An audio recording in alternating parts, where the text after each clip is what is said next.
Hi, everybody, and welcome to tonight's episode of Infinite Horizon. My name is Lucas Santana. I'm your GM, and this is my emotional support intrusion deck. Well, well, welcome. That was a threat and a I thought statement that of was going comfort. somewhere else. um, welcome everybody.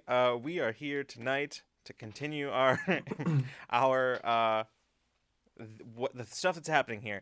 I would normally say that we have announcements, but I mean we really don't. So like there is stuff coming, but not stuff we can talk about yet. So for now, I'll turn it over to my other lovely folks here in the chat to like say stuff that they want you to know about. Power Play, penultimate episode this Sunday, 5 p.m. Pacific Q times. I'm terrified. It's gonna be great. And then we're moving into our final season after that. And I think we're announcing when our one shots that we owe y'all from like fundraising stuff will also be announced probably this week. Cool. That's what's up. Follow me on coffee. I don't know. I posted some stuff the other day at last night, very late, because I'm good at business hours. For me, tomorrow I'm gonna be with a Saving Throw show for part 5 of our 6-part series of the Dark Souls TTRPG. Pentultimates all around. Yeah, we've died multiple times already. My character, Stitches, is the cowardly pyromancer of the group, and I think every time he's died was because of someone else. So I think just increasing his cowardice, honestly. Oh no. On Friday, you can find me over on Q Times in our villain campaign, Parliament of Owls, and it's happening at 6 p.m. Pacific. Oh, also, the Dark Souls thing is 6 p.m. Pacific as well. We have a guest, which I'm very excited about, Blythe. I don't know if any of you know them, but Blythe is going to be guesting. And after my track record with guests, I have a feeling that Blythe's character is going to hate my character. Spoiler, last time I mind controlled our guest, so they're one of my minions now. But anyway, yeah, that's cool. Every third Sunday of the month, you can hear my voice on an actual play podcast called Super Riders RPG, kind of like Sailor Moon plus Pop Idol meshed together. And I think that's Damon's Academy. One of the thing I'm writing for, its Kickstarter is going to be ending within like less than 24 hours, so back it while you can. And get to play around in a castle owned by a sexy Dracula woman. That was written by me. Excellent. I don't think there's anything. I'm like dredging my memory, trying to Are VODs out for player stuff? Wait, what? The stuff For I don't. For Claire stuff? Is that Yeah. what you said? Oh, I don't think so. I think Not she's the new one, but not the the ones new from one. previous. The Yeah. previous ones are. Yeah, so I thought something was out. yes, You should watch that. Polarity Exegesis, which is the one that I am in, which is the Numenera side of this whole thing. You can find parts 1 and 2 on YouTube right now over at the Infinite Construct on YouTube, and it's very fun. Lot of weird cerebral shit happening in that one, which was very cool. Awesome. Player brand TM. Yeah. Well, also our choice. Well, I won't go into spoilers, but we made some choices that led to sort of. We made some choices. Good. Some choices were made. Yeah. Excellent. But yeah, you guys just recorded one part, right? Yes, we did. Yeah, Yeah. on Sunday. Yeah. So. So that'll be soon. TM. You can see Olivia playing Polarity Eisegesis, which I remembered the name of it this time. I play a goat person. She's awesome. Incredible.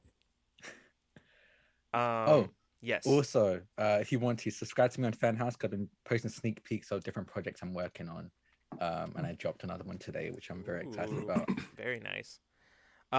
Okay. I think that's it. I think we got everything. Did I say that this was the last 16th episode? Is it 17th? 16th episode. Can't even nail the joke. I don't even know. Come on. Olivia, I didn't even, forget nailing the joke. I didn't even remember to say it.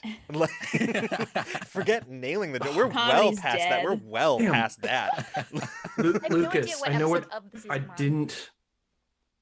didn't deliver the nails to you today. I meant to. I'm so sorry. I You kind know, of felt oh I my God. dropped this the is ball. this is Freeman's fault. This is Freeman's fault. All right, everybody. Roll the credits. let's, God damn let's it. get into tonight's Yeah, episode. canceling us for that.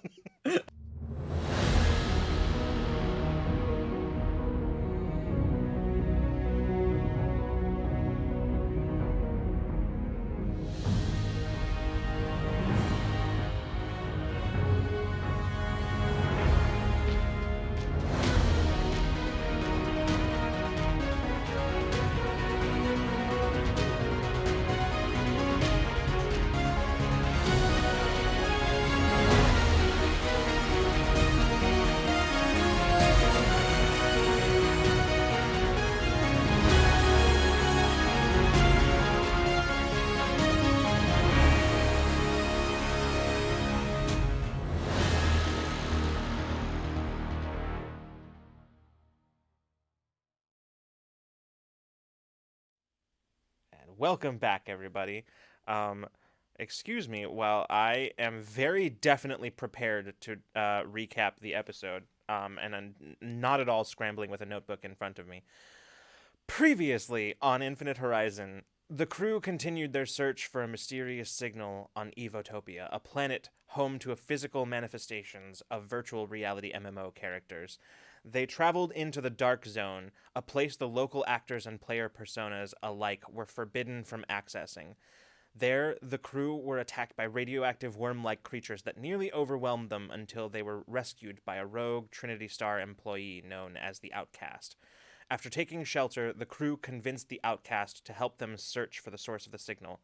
Upon examining their data, however, the Outcast revealed that they would have to travel to one of the most dangerous parts of the Dark Zone, a place which even the Outcast, the sole survivor of the Dark Zone, refused to walk.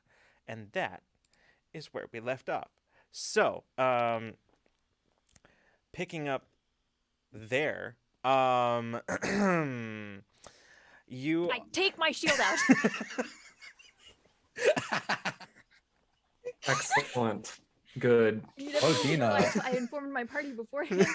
This was I left a note to myself that says, "Take out your goddamn shield." I left it to myself 2 weeks ago, and I will hold myself to that. So my shield is out. Okay, all right. Great. Talon The shield... jumps like, "Oh, Bina, why do you take out so violently?" I got scared. She's It got getting I got prepared. slapped around last time, and I would like to not do that again. Excellent. Fair. Oh my god. So anyway, just was unprepared for the ferocity of that. So sorry, I boxed today, so I'm kind of wired. Okay. So, y'all are following the Outcast, making your way through this irradiated landscape, blackened plants and plant life and underbrush just sort of everywhere, almost like the ghosts of the flora surround the immediate area. The Outcast picks, as you kind of proceed, the Outcast picks a seemingly well practiced path through some of the worst of the underbrush. And as you walk through it, you find it deceptively dense. Like it is not as dense as it appears on the surface.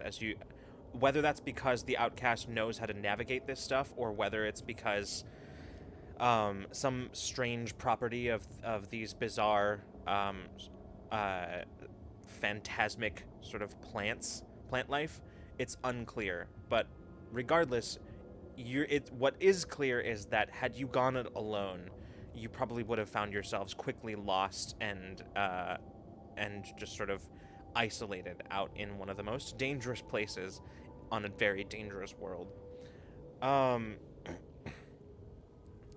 Moving forward through this place, there are places where, like any of you who have any kind of equipment, like such as Taeon's suit, for instance, that can measure radiation, will just sort of happen upon sort of spikes or patches of radiation that rarely last particularly long, but it and seemingly the outcast is unfazed by this, so you press on.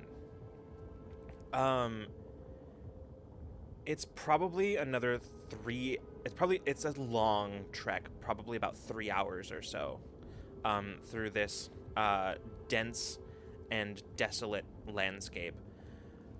But before too much longer, you emerge from the underbrush, having kind of largely circumnavigated the that sort of ghostly, almost skeletal-looking forest that you saw. You find yourselves at the base of what appears to be most of a mountain, sort of freestanding.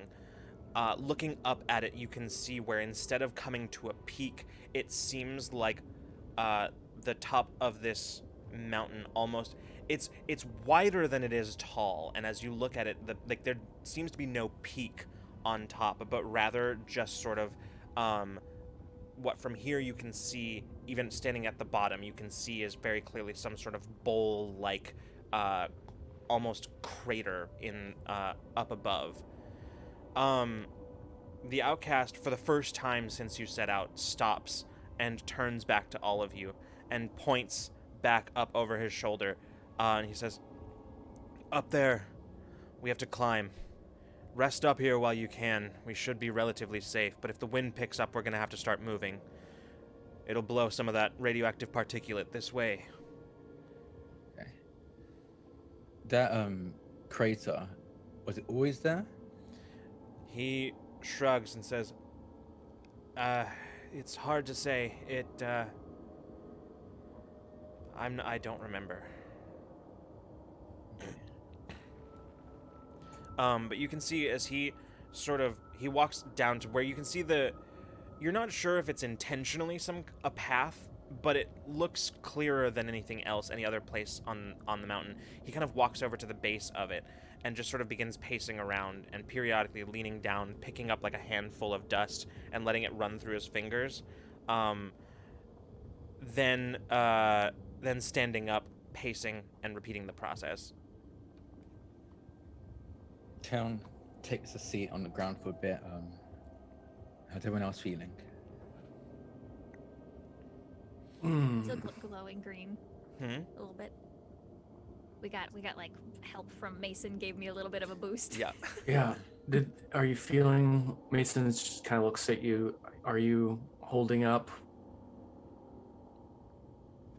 Didn't quite catch that. Better. I'm better. That's good. Good. I think you look less green. Yes. I can look more green, but I won't. Abriel just sort of shakes her head and says, "As soon as we get back, you're both taking rad showers immediately." Thank you. Mm-hmm. I would honestly appreciate any kind of shower. Lucas, you had said that we were still gonna feel like we were still like a little bit in like problem zone, like we were not cured by any means. Yeah, basically thanks to Mason's intervention, the difficulty of your the task to sort of basically pass Be better. is gonna be better. Is gonna be eased one step because of Mason's intervention. That's but right. That's right. There's you a won't, whole yes. But you won't have to do that until the following day. So you're good for now, but it still might be the subject of certain intrusions. Yes. We still feel funky, but just not, but less funky than before. Basically, Cool. it's you have acute radiation sickness. However, it's basically been put on hold. Just put a pin in that real quick. We'll just deal for with that 24-hour Yeah. pin. Yeah, that's where the nails went. Anyway, so Makes sense. Yeah. Damn it. Anyway, so yeah, Anything that y'all want to do before beginning the ascent? Yeah. Is it like straight up or is it? I mean, it kind of switchbacks, not like Okay. like obvious switchbacks, like any kind of like, you know, like not. It's like more natural than that, but like not built switchbacks. But basically, like you can see the path. It could be some kind of game trail or whatever whatever passes for game trails in a place like this. Mhm. But either way, it seems like kind of like naturally occurring switchbacks. Peach changes out her shoes for hiking boots.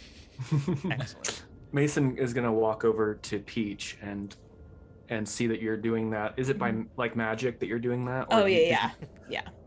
Mason's going to be like, it's a very, very neat thing you can do. Oh, thanks. Did you want a pair? No, these do me really great, and if I need to, I can always fly, you know. But I am missing something That's true. that I could use some help with. Oh, You're- what? Yeah. What are you missing? Well, I gave it away, so I'm not really missing it. So, but I do miss it. Do you remember what my hat looks like? Oh, yeah. Your Well, hat. Why didn't you say I- so? Oh, I'm sorry, I just no time. So doing so many things. Yeah, I know. I don't usually use my abilities to make clothing, but I think it's a fun application. You know, relieves the stress. Wouldn't right? I mean, I can right now. Could you? Yeah. Maybe Yeah. just maybe extra on the brim a little bit. It was a little was losing some material over the time. I think just like combination of like clothing eating gnats that were in my closet that I didn't really take care of, and then of course the cloud bells. Well, that's a different story, but I was starting to lose some of the hat anyway before I gave it away to myself. in Okay, the so future. slightly worn. Okay, got you. Absolutely. Um, And just a little and- extra on the brim, I think. Okay. Yeah. And Peach kind of thinks for a second, like trying to remember Mason's exact hat that he had. Mm-hmm. We have a group photo of us. Do I somewhere. have to roll to look at that? Can I roll? No, Can you you do a don't. history I just check want real to roll quick? to see how well I can make this hat. Here's the Roll like a thing, percentile dice and what reasonably percentage. Here's the thing. I'm reasonably certain that canonically, Taeon has a photo of the group. Mhm. I do, yeah. So Yeah. from the I first do time that he think it'd be visited. funny if Olivia rolled the percentile dice. I mean, I wouldn't just How pull it accurate. out, like unless Peach asked know for it, I what? wouldn't give You know it. what? So yeah. Fuck it. I think it's funny. Olivia, why don't you go and give me a percentile roll? Yes. Oh yeah. Yes. Let me find I'd say one. there's like a solid, I don't know, I want to say like a solid like 30% chance that you like remember it perfectly. Okay. That makes sense. We've been together a long Yeah. time, but there's definitely I don't you That's probably why didn't I'm like, I spend- think it's funny to roll. Yeah. No, absolutely. I got to 26. Okay, so definitely not.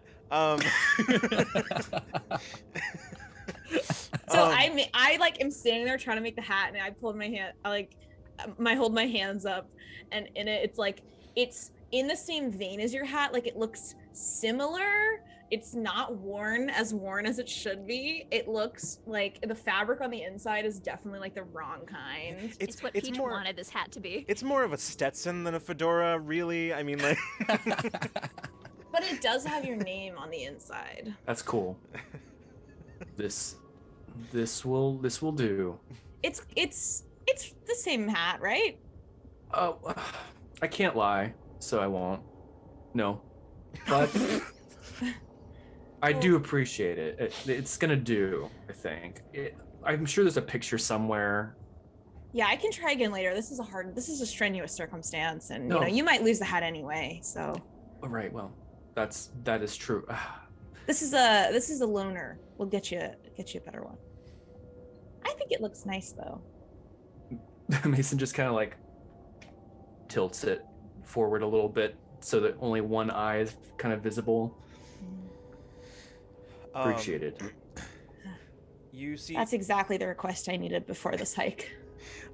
Jade is sitting not too far away, like has his terminal open, and like there's like Taeyeon, if you were to glance over, you would immediately recognize like that's basically he just like scanned the like the physics book into his like terminal and is now like kind of reading, trying to like frowning at it. He looks up and notices you looking, and he says, I'm just trying to, I don't know. I'm just Energy conversion, right? Yeah, I mean, radiation, in theory, I mean, it's basically is just like the like emission or transmission of energy through a medium, right? So like, Yeah. so I mean, in theory, he kind of just gestures vaguely around. An all-you-can-eat buffet, yeah. Yeah, I just got to figure out exactly what I can do here. I think it's more of a mental block than anything else. It's not like a limitation of my abilities. I think it's more of like my needing to understand it in a way that makes sense to me. I mean, okay, so me if I'm start boring you, but there are different types of radiation. Mhm. From the sounds of, at least sounds, from the looks of things, is probably emitting some form of alpha or beta gamma radiation, probably not gamma, and those are honestly essentially just kinetic energy, just high velocity small particles, subatomic particles to be specific. Right. So if you're able to Hmm. if you're able to fine tune maybe your conversion of kinetic energy, I imagine that'd be easier than just full on radiation. You're right. That's interesting because wow. He like stops for a moment. You can see as he's like thinking through this, like all this time I've been thinking about kinetic energy as like the motion of an object, but even particles move. Yes, honestly, kinetic energy covers a lot more things than people give it credit for. Even thermal energy is essentially just the kinetic energy of molecules moving quickly. Right, like heat is generated by like vibration of like molecules just moving. He's like Exactly. suddenly you can see like the light is just sort of like going on, and he's like thinking. He nods. He's like, "Thanks. That actually helps. I think." No problem. Yeah. I studied these kind of things for a very long time, especially when it came to time travel. Understanding radiation was Yeah. fairly important. Yeah. Yeah. And he kind of frowns for a moment. He says, "Huh. That actually gives me an idea, but this is maybe not the time for it. But check back with me after because I want to. I didn't bring all of my books with me, but and this Yeah, is no, maybe of not the time. But Yeah, this is probably not the time, but I'm glad and happy to talk with you about this. Even Ada's probably honestly even more of an expert around this kind of stuff than I yeah, am. yeah, So we can all get together and talk and brainstorm about how you can better use your powers, because honestly, they're incredible. That's all I can really say. And it would be incredibly useful even outside of all of this kind of like gestures. yeah. At this point, the outcast, you can see, Bina, you are sensing the agitation, just sort of gradually building, and finally, it seems to like build to like a boiling point, and he just, in the middle of his kind of like pacing ritual, just like suddenly, very abruptly stands up and turns and looks at all of you. He's like, "Well, are you rested? Are you ready to go?" Yes. He says, "All right." Points wise, how's everyone doing? So I can help with repair flesh. I think I'm topped off actually. I think you helped out Someone with the topped off? recovery roll right before, like at the end of last episode. Okay. So I have, yeah, I'm mostly full. I have a little Most. bit out of speed, but other than that, Okay. It'll only work if you use a recovery roll. I can bump it up a bit more, but if you Mhm. want to save it, that's fine as well. yeah. Yeah. Do our recovery rolls reset from last time, right? Or no? I 'Cause we don't think so No, I because think no, it's you like- have to finish all of the. Yeah. Yeah, it's like one action. And yeah, then you either have to 10 go. minutes? You have to. Yeah, it's one action. Then I think it's Yeah, it's 10 minutes, minutes, an an hour, hour, and 10 then hours, 10 10 hours. hours. So So you- you need to you- like sleep. right. to You reset. either have to exactly. You either have to like go Okay. through all of them, or you have to have been assumed to have gone through all of them, basically. Cheers. Yeah. Through like Okay. passing time or whatever, right? So, yeah. Mhm. You all, after kind of taking a brief respite, begin the climb upwards. The climb is not as arduous as it looked from the bottom. As you make your way up, what looked like just sort of scree and rubble that was sort of just littering the path actually isn't quite as loose as it appears to be from the bottom. It all seems. Actually, if somebody wanted to take a closer look at what you're walking on, you'd realize that it does appear to be that kind of like rocky scree kind of stuff, but it almost seems like it's melted together into like a single solid. Ooh. It's not volcanic. That's pretty clear. That's very obvious, even to somebody That's not. what our brains are gonna look like if we hang out here too long. Yeah, it's so like Pretty much. what looks like it would be a treacherous climb actually ends up being not too bad at all, considering that there's not really a whole lot moving under your feet as you climb, as it all seems to be one sort of singular solid piece. But as you continue the climb upwards, I'll say that there is a brief moment where you all feel a very sudden chill run through the air, almost like, but and those of you who are able to feel such a thing feel like almost like a static in the air as you feel that chill.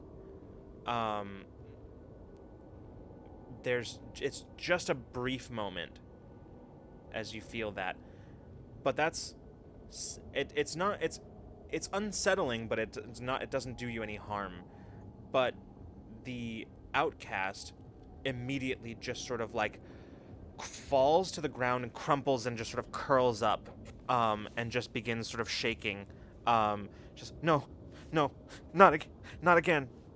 I No. immediately pull my rifle up and rush to their side, Mm-hmm.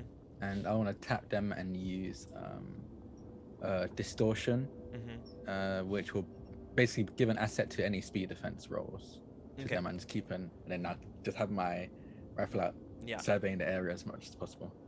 Guessing it's fear that they're feeling. Yeah, you've that's sort of soft selling it. You're feeling just sort of like an Terror? unreasoning, abject terror, basically. Okay. Um, And I want to look around. Then do I feel any consciousnesses or? no, not that you can sense. Nothing within your immediate range. Yeah. Anything like, does anything change like as we're moving through this with the true senses? Like, can see through Nope. illusion and stuff. Mm-mm. Okay, cool. No. Just want to make sure. I'm gonna kind of like duck down just instinctually, Yeah. and just kind of like wait, not like super close to him, but like wait like a foot or two away, like kind of just to see. Yeah. Nothing Touch down. changes about your immediate surroundings. Mhm. But the outcast is still just sort of like huddled down. Says, no.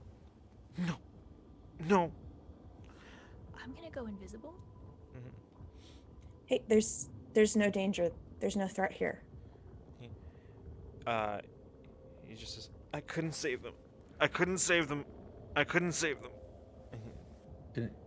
who?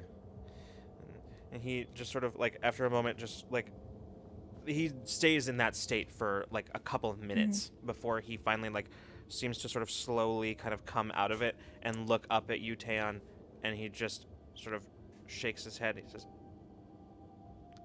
I couldn't save any of them. And he just sort of looks up. He says, he looks up kind of the mountain and then looks back to you, and just like, you can't see his expression as he's like wrapped his face and has like the goggles and all, but he just grabs the front of your suit, Taeon, and just is like holding tight and just is like just staring at you, intense, even though you can't actually see his expression. But you just say, don't go.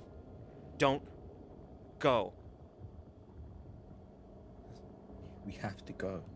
He says, "Yep. I can't, not again." Hey, you don't have to come with us. You don't have to come with us. You said that the base of the mountain's safe, right? He sort of nods slowly. If you just point us in that direction, we can go the rest of the way, and we'll meet you after we're done.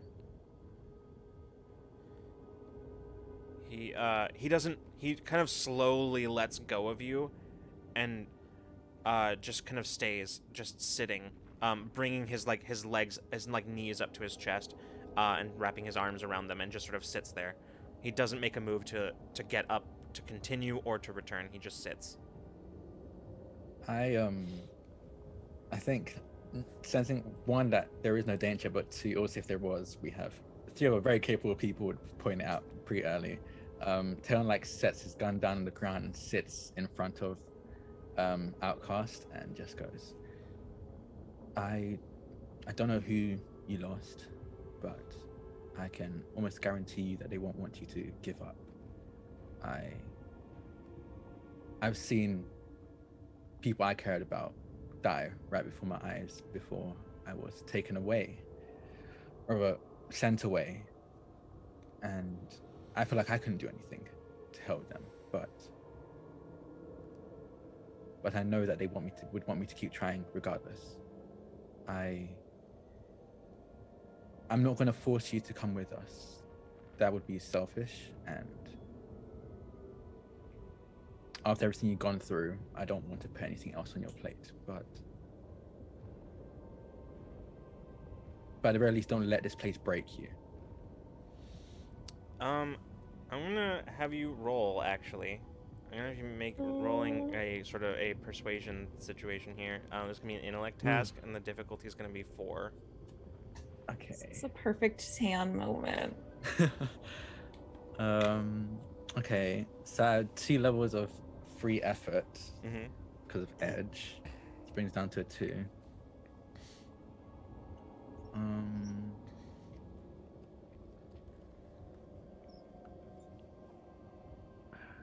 I don't have many social things.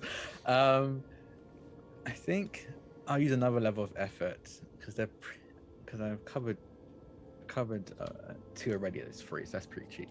So it's going to bump it down to a 1, level difficulty 1. Okay. You just need a 3 or better here. It's a 9. Okay.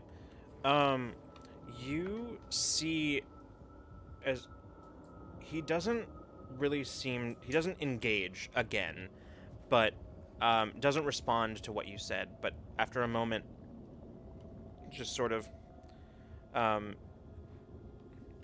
reaches up to over his shoulder and pulls off the collapsible pole arm that he has sort of slung over his back, activates it, and you can see as the sort of spike protrusions on either side just sort of extend, and he deactivates it and they collapse, and he does this a couple of times, and then finally just sort of activates it and then uses it to sort of pull himself back up, and then he just sort of looks around at the rest of you and says, "Let's go," and turns and continues up the mountain.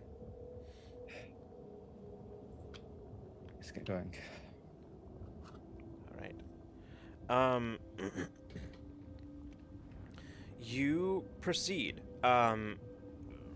continuing up the switchbacks, following up this path. By this point, around sort of halfway up, there's just no longer any of even the sort of desolate-looking scrub that was sort of basically had taken over the lowlands that you just left. Even that stops here. All around you is just ash and rock, and just sort of what you can see seem to be looks like smoke plumes, but not the kind that you would expect from magma or any kind of volcanic smoke or gas escaping from any kind of volcanic shafts or things like that. It appears to be literal actual smoke, as if there was something burning, but there's no change in temperature. There appears to be nothing burning anywhere. It's just these seemingly just coming out of the ground, these plumes of black smoke.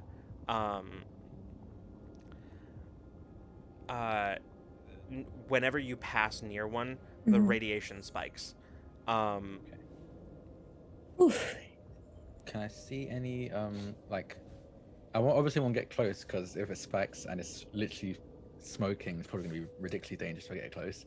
But from where we do perceive them, can we see there like anything in like are there craters like small craters in those spots? Is it like a equivalent of a geyser? Like what can I When you tell look from a at it, it distance? actually literally looks like it's just coming out of the ground. Like there's no Oh. there's no hole or anything. There's no like crevice or fissure or anything like that. It literally is just coming out of the ground, but not just sort of being exuded by the ground itself, but because it's in very specific localized places, but seemingly not that you finding no source to any of it.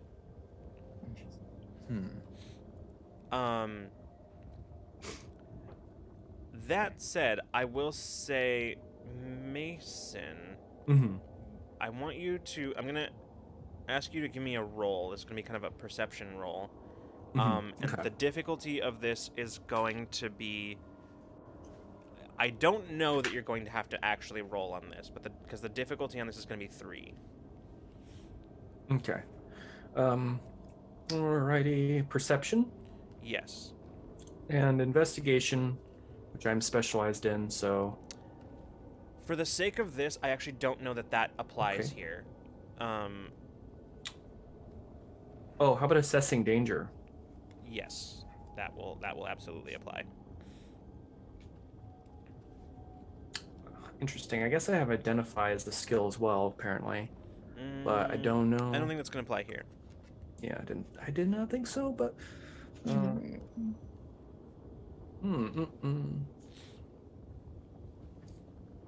I'm going to. Where's the other thing I had? I think that. Okay. Well, I guess I can spend some effort. Bring it down to a 0. All right. Sounds good. Are you going to roll anyway? Yeah. All right. Roll. A 4. Okay. So you as you're nearing kind of the where you look up above you and you can see that where there's sort of like a small plateau up ahead of you, you start to hear like what you initially took for the sound of like you know that you would hear on any mountain, the sound of like little trickles of debris falling and whatever. You realize there's a moment as it clicks in your mind that like, wait a minute, there is no loose debris here. You realize that what you're hearing is something moving, and as you look around, you look behind you. You look behind you, and you can see sort of from underneath some of the boulders that are sort of fused to the land. You can see something moving that is kind of glowing green, or perhaps many somethings. And as you look closer, you see the forms of just an incredible number of what appear to be roaches, large, glowing green. All of them probably about the size of a small, like of like a large cat. All of them like sort of scuttling from underneath the debris. Just dozens of them. All of them very aggressively moving towards the group. How many? Or just an Dozens. unknown number? Dozens. Okay. Yeah. Oh, pleasant.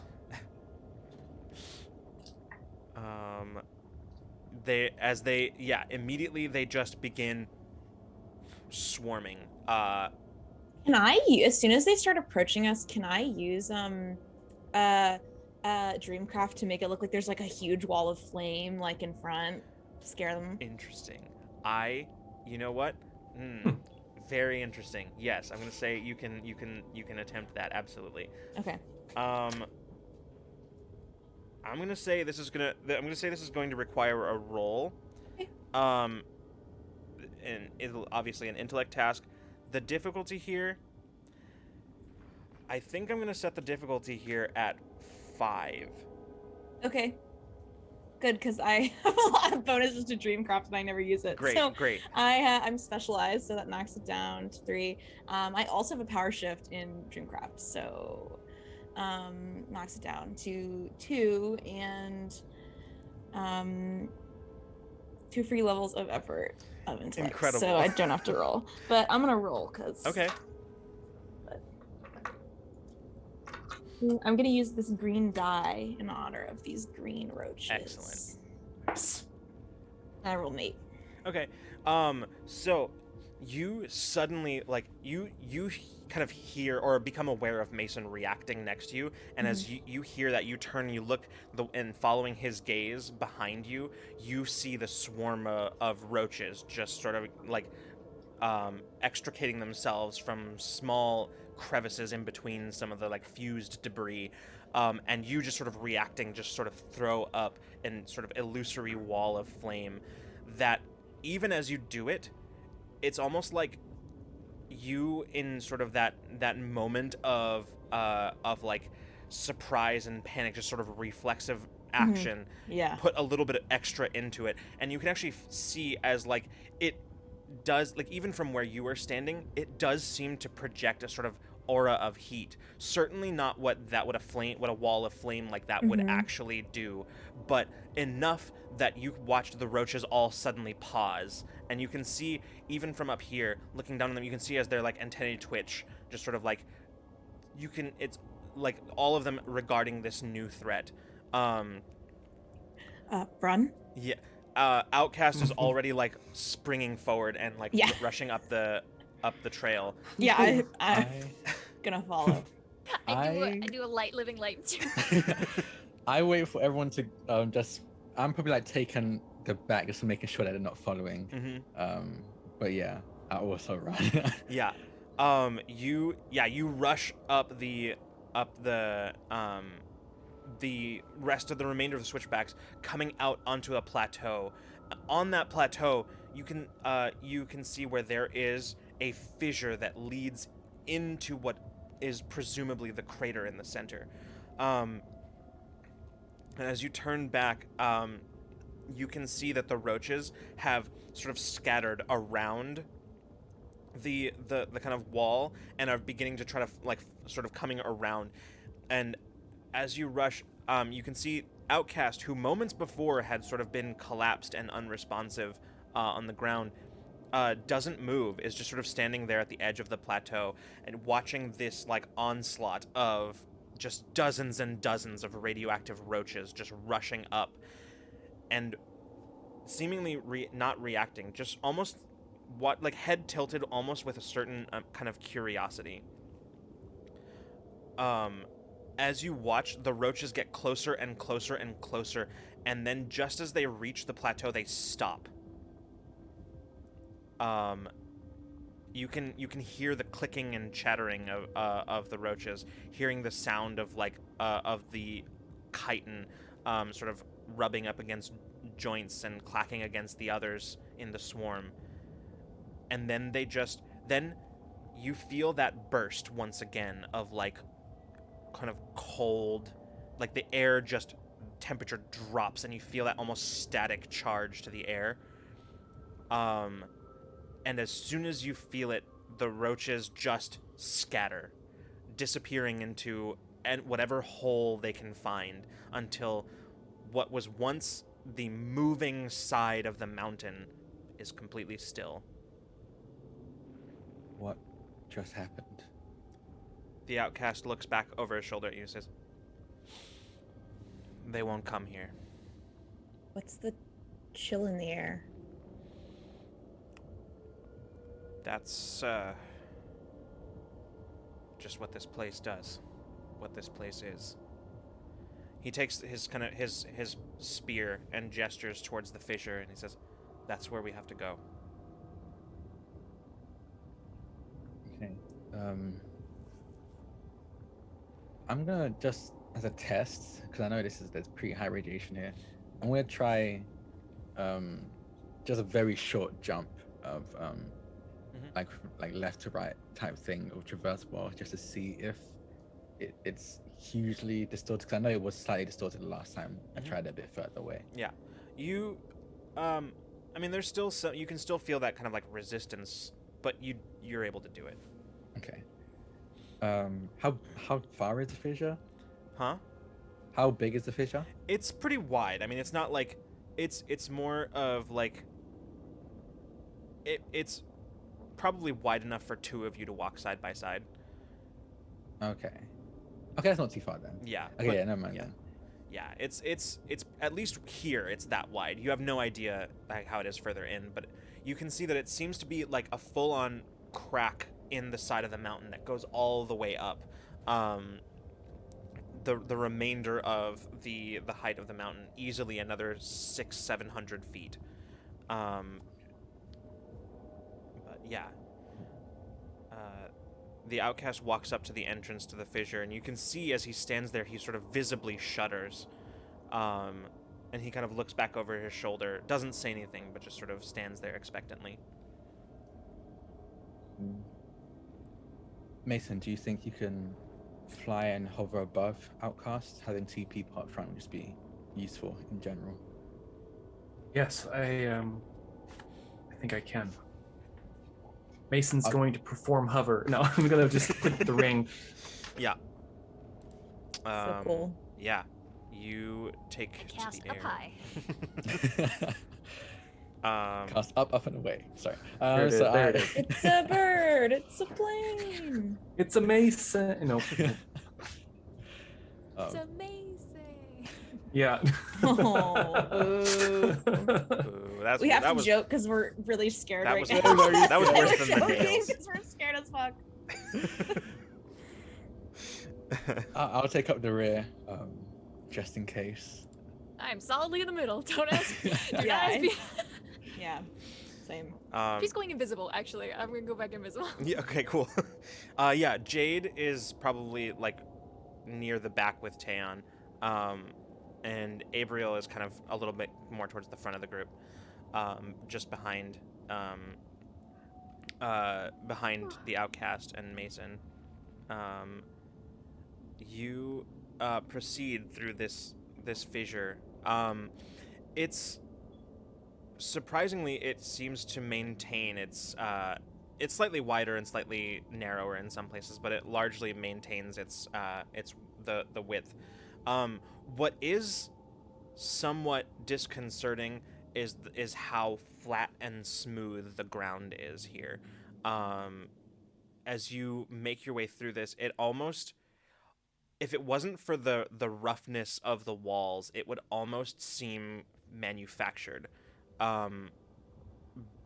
Just like, it's not, we're not talking like glass or anything like that, but it's just, but like very like smooth stone, almost as if it had been worn down by water or some other, some other substance. But is surprisingly even. It sort of angles slightly upwards as you progress through this place. As you proceed through, it probably takes you maybe about 5 minutes to get through the whole thing. But when you do, you emerge into a bizarre sight. You are standing on a kind of on the edge of a giant step that sort of looks out over the crater. As you look out, you can see that the crater largely is seems to be some sort of kind of nearly perfectly circular valley.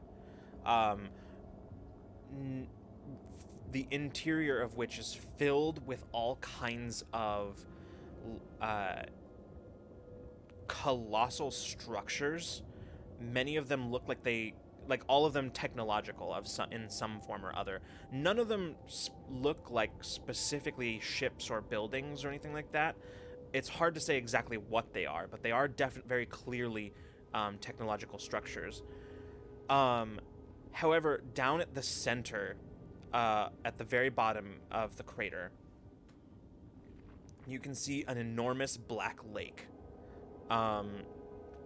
that spans the entirety of the base of the crater. Easily, about, I don't know, I would say probably not quite a kilometer across, but it's close. I would say it's probably somewhere in the vicinity of like 700 to 800 meters across. It's big.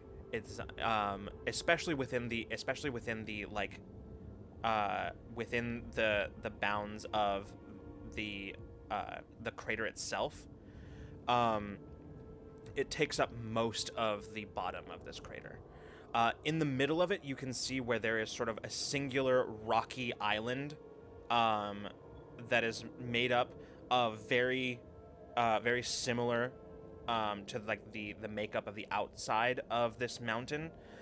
And on top of that, kind of at the very center on top, you can see a ship still smoking, like its engine's still smoking, clearly crashed. It does not look to be in good shape. Bina, I want you to give me a roll. This is going to be an intelligence task, and the difficulty of this, I think the difficulty of this is going to be 6. Okay. Should I just read you skills and you tell me what applies? Mhm. Or okay. You said 6? Mhm. 6, okay. Sensing emotions, dispositions. Vehicle driving? No, not driving, no. Piloting? Mm-mm. Social interactions? Nope, No. absolutely not. Tasks involving sight? Yes. Mechanic? Mm-hmm. Jury rigging? No. And stealth is probably not that. Okay. And then my edge eats the last one. But I'll Okay. roll anyways. Sounds good.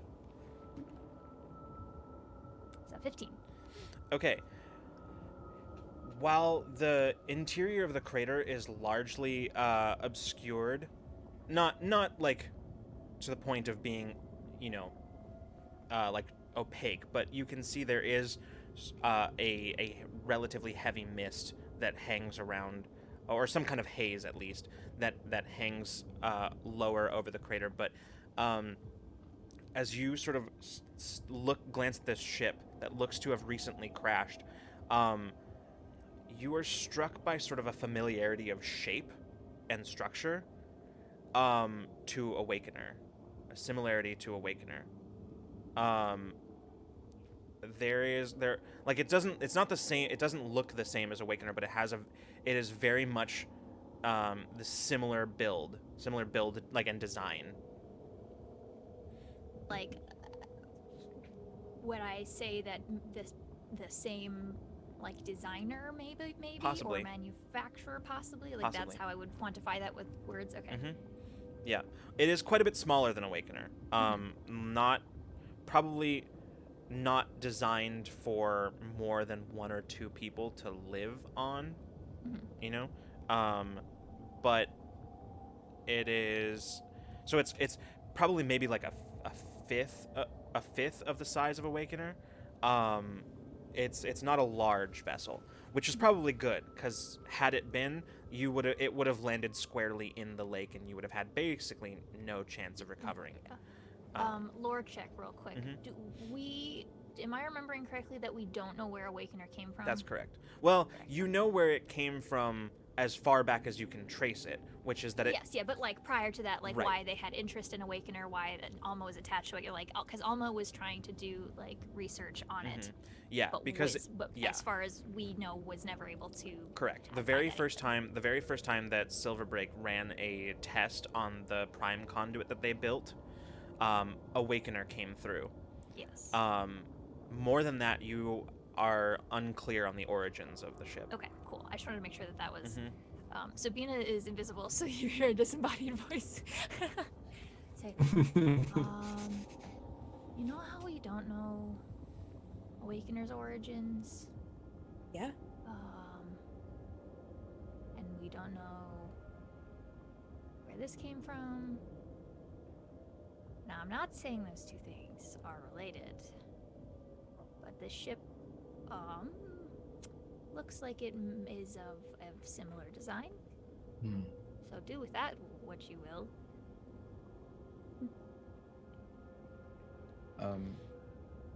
Outcast, have you been this far before? He nods very slowly, and just sort of like almost pensively, but then suddenly his head just sort of snaps in your direction, and he just says, "This place is evil." You know, I don't doubt that. The lake, is it something we should be worried about? He nods. He doesn't say more than that. Bina, you can feel that, like, it's not that kind of like unreasoning terror that you felt before, but it is like you can feel that There's the fear. unnerved Yeah, fear. it's It's there. not panic, but it's like Exactly. It's not. this is not good. Yeah, it's not panic, but it won't take much, Much frankly. to tip So into yeah. that. Cool. We're on the edge. Mhm. Great. Yeah. Sorry, did the ship crash in the lake? Not in or the lake, no? but on the sort of island of rock in the center of it. Oh, okay. Cool. Hmm. How far away does that seem Well, like? not Like, cool, is that? but From where you currently are, Yeah. it's probably it's probably at, I don't know, like the bottom of the crater is like a kilometer across, and the lake takes most of that. So from here to down there, I'd say it's probably at least another kilometer down. Like Okay. it's big. This is a huge mountain, a Yeah. huge crater. And is the like how far is this like from the edge of the water? Does it seem like that is? Hard It's to hard- tell we're from far away, it's we're hard to far tell away. from here. I Yeah. can check on. I'll look again when we get there. Yeah. I just didn't realize how. Yes. Cool. hmm We keep moving. Okay. I'll take point from here on Outcast, okay? Bina, do you feel anything in that lake? We're still pretty far, but I would not put it as an impossibility. Okay. In here, in the one, now that you're inside the crater, Mhm. that sort of chill that's in the air doesn't stop. That chill and sort of vaguely, almost like static feeling in the air doesn't stop. It's no longer a pulse like you felt outside. It's just present. You proceed down the sort of slowly picking your way. On this side, there is no path or even a semblance of one.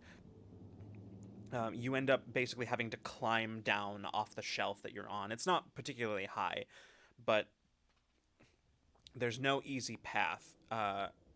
You end up doing a lot of like, getting down on your hands and knees, climbing to the edge, just sort of lowering yourself down, and helping each other sort of climb down these.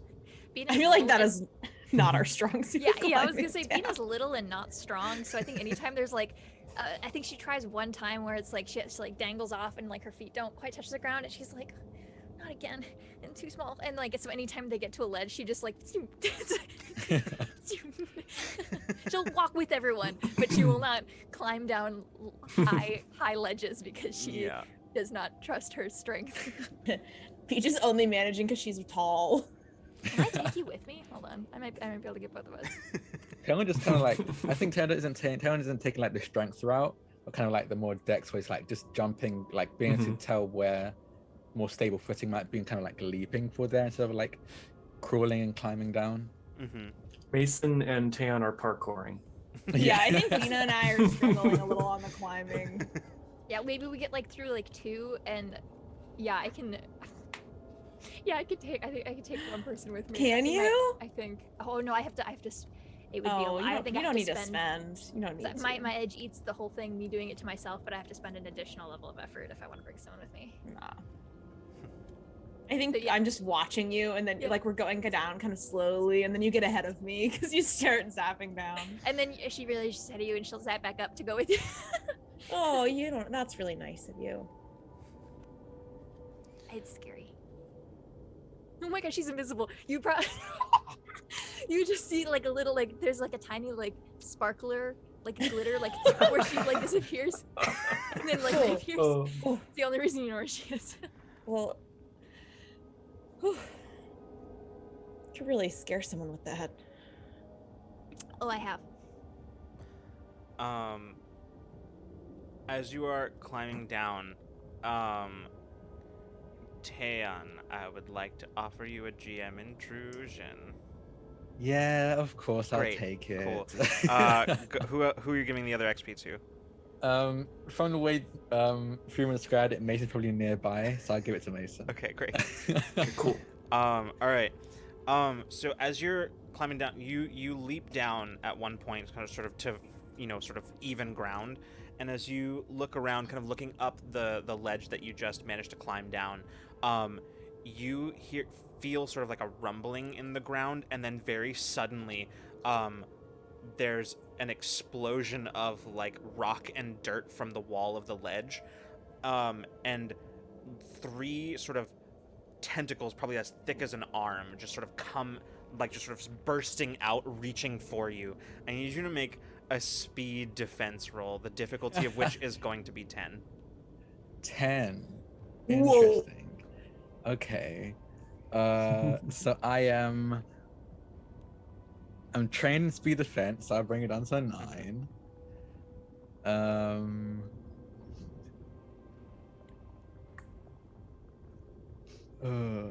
I do not have much I can do. I didn't use distortion on myself, so that's not helpful.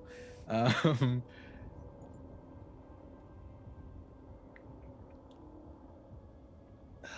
use 1 level of effort to bring it down to an 8. Wait, what's your thing? Your thing that we just learned that you had that you don't need to use an action. Anticipation. Yes, that's an enabler. Thank God. Yes, so that brings it down to what's anticipation Amazing. again? Pre-show and chat pays off. Free effort. Yes. So That down to freedom of 7, I effort think. spent. Yeah, down to 7. Yeah, I've reduced 3. Mhm. I'll use another level of effort. Make it possible, I suppose. Yeah, that brings it down to a 5. Wait, did you?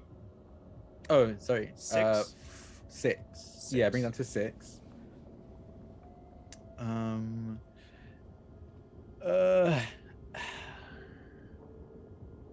I'll spend another level of effort. All right, down to a 5. Okay. Right now, you would need a 15 or better to succeed. 15 or better. 15 I want to or go with that. Okay. Visualize. Wait. everybody. Okay, hear me out. Okay. I'm trained in tasks involving sight.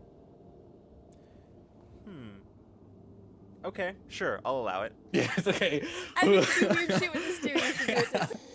So that's for 4. Okay. 12 or better. Okay. 12 or better. That's a 14. Whew. So you are able to just sort of, as like these tentacles just like reach out of this like newly created fissure in the wall, reaching out for you. You throw yourself back away from them, almost losing your footing as you kind of like stumble back away from them. They like reach out, and the 3 of them sort of whiff through the air where you would have been. And instead of pulling back, they fall to the ground almost like liquid.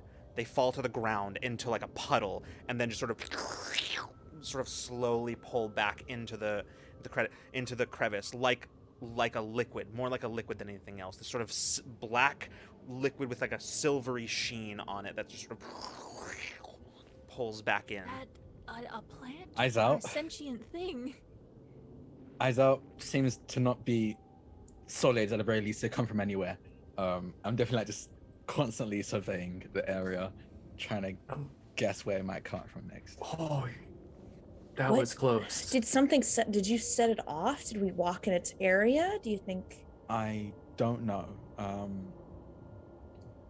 When it erupted out, it probably sent some like shrapnel and like bits of rock out, right? Yeah, but not fast enough to like cause damage or anything Cause like any that. damage, yeah.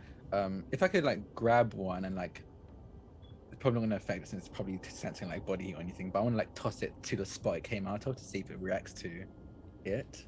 No reaction. Oh, okay. Yeah, no, I can't tell, but keep an eye out. I guess there's more to worry about than just roaches.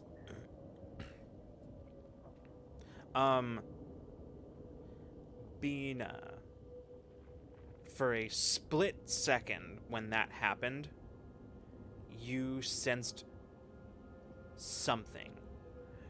It wasn't emotion. It was more like a sort of psychic kind of presence.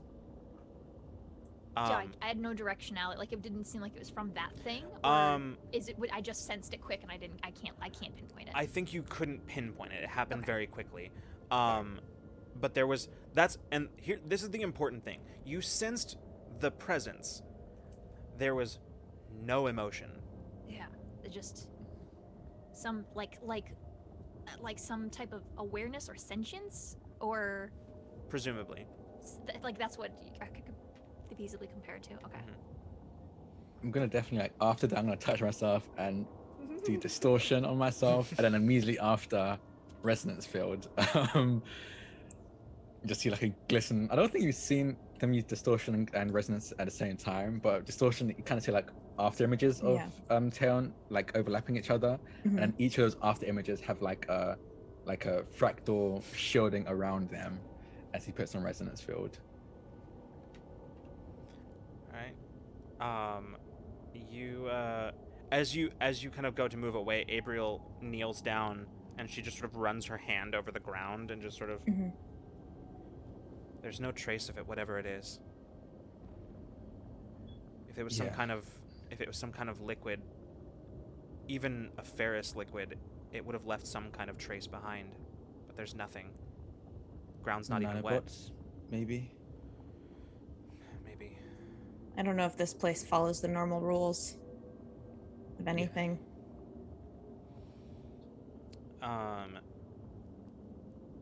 As you move on, you continue sort of climbing down until before too long you find yourselves at near where the crater begins to sort of level off at towards the bottom. The majority of this part of the crater is largely it's smooth, most of it. Like it's whereas everywhere else up above there were kind of these layered steps and shelves that you were climbing down, but here there's nothing. The ground is smooth just like it was in that in the crevice on your way in, kind of all around, creating just sort of like a shallow bowl at the bottom of the crater that the lake takes up a significant portion of. Where you are right now, you can see the edge of this enormous lake from inside, like from, and kind of protruding from it. There are some of those structures that you have kind of passed on your way down and that you saw from a distance. The interesting thing is now that you are closer, you can see that on some of those structures, this lake, this of black liquid, sort of almost like a silvery sheen on the surface of it. You can see that it is not simply just sort of surrounding these structures, but in some places you can see as it seems to be like reaching up, kind of climbing up the structure, with almost like almost looking like the way that almost like rust pattern, right? The way that rust kind of creeps upwards and you can see it that way. It's almost like that. In some cases having gotten actually quite high on some of these structures, many of which stand hundreds of meters tall. Do I recognize the architecture of these structures at all? I think yes, but no. Like, yes, in the sense that there's nothing like specific about them that makes them like, oh, this is such and such a thing or whatever. It's more that like you recognize it in the sense that it is like largely generic structural construction, right? It's like generic superstructure basically. Yeah. Like very little of this is actual finished buildings or ships or whatever it might have been. A lot of it is just superstructure. Okay. Nothing particularly alien or out of the ordinary. Very much what you would expect if you were to strip down the hull plating from a ship, what you would probably find. So like nothing hugely out of the ordinary, but yeah. But it's unclear what any of it was supposed to be. Okay. The outcast sort of, you can see, is very much on edge here and is just sort of like eyes swiveling, and he just sort of looks back to all of you and just says, that pool, the lake, it's what happens when the particulate that makes up the sonas goes bad. I thought so. It gets dumped here. So it's a toxic lake. He shakes his head. He says, it's a much lake. worse than that. It's a lake of those, I suppose not quite nanobots, but the synth material they used to make those Techno-organic, isn't it? lives. Yeah. Can they die properly? They don't really exist. Abriel just sort of frowns and says, this is out of my wheelhouse, but in theory, if techno-organic programmable matter has some sort of, I mean, with the consciousness that's sort of piped into it via, whatever infrastructure they use to bring in, to make them remote controllable from anywhere in the galaxy, a signal like that would be pretty powerful, and in programmable matter might leave a lasting impression. Not enough to make a true clone, but I don't know, enough to give it some kind of memory. Identity. I don't know. Bina, right here, you are sensing that presence. It's overwhelming and utterly emotionless. Like consciousness, but nothing happening. Mhm. Okay. It's not like the warped, where they're just sort of a void of there's just Void. nothing. Yeah, no, like this is like an awareness of a consciousness or some sort of sentience, but there is no fluctuate, like it is just this straight There line. is absolutely no emotion. Okay.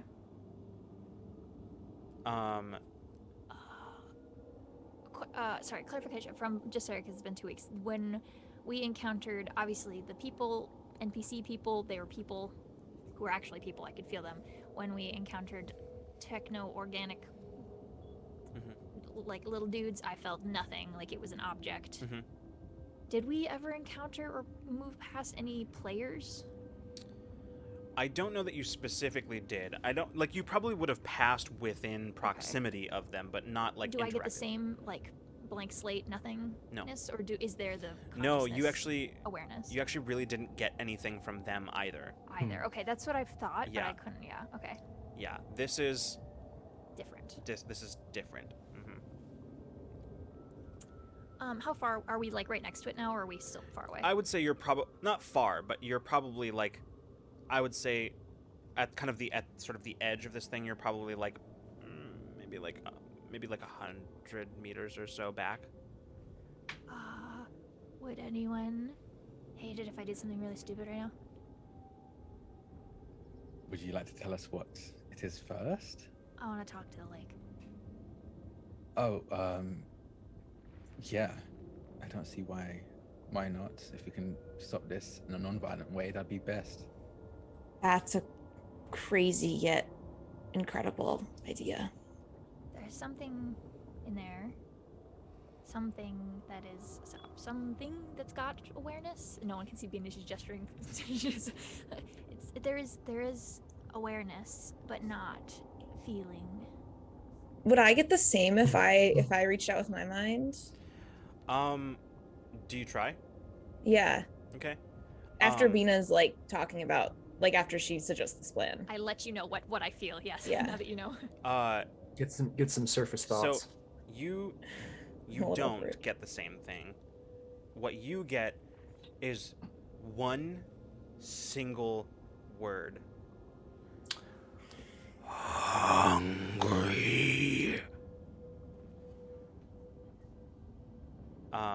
Bina's like walking to move. Bina, Yeah. I don't know. I just dipped into its mind, Ooh, that's a one good idea. singular mind. All I heard was a very ominous word. All it said was hungry. Oh, okay. So I don't know how much luck you're gonna have talking to it. What is it hungry for? Can we feed it? It's a good I thought. imagine it's hungry for living things, since it almost immediately lunged out for me. That's what I'm Oh, is we thinking think too. it's the same stuff? Is it the same color? Oh, It that's is. what I. It is. Yeah, that's okay. what I see. Okay. Yep. You're on the ball. You got it faster than you can I get to can't. that. I can't believe it has enough consciousness to think a word. I mean, To it have a had desire. a sensation that was equated to a word when you tried to read it. Oh, it was definitely an actual thought. Oh, okay. Okay. That was very clear. Yeah. In fact, I will say, because I remember how this works now, so I'm gonna say there's an insight to be had here. Yes. Yep. Okay. Which, because it is a GM offered insight, you can spend. I think it's two XP, like for a short term benefit, like it would be for a short term benefit. So, in order to follow up on it. But if you don't want to, that's fine too. No, I'm going to. Okay. That sounds really juicy. And I have a lot of XP right now. Sounds good. Look at me remembering how stuff works. We're doing great tonight. So, what you know is you heard one voice and hundreds at the same time. That this is. It's not the same as having as a collective consciousness, but rather one sort of single consciousness that seems to be speaking with the voices of hundreds of ghostly echoes of people that once inhabited it. Oh. So it's one voice, or it's many voices, but one consciousness, essentially. Oh, that's really bad. So it's hungry and it. I share that with everybody. My very disturbing insight. So it's very hungry and it has no feelings. So that doesn't bode well.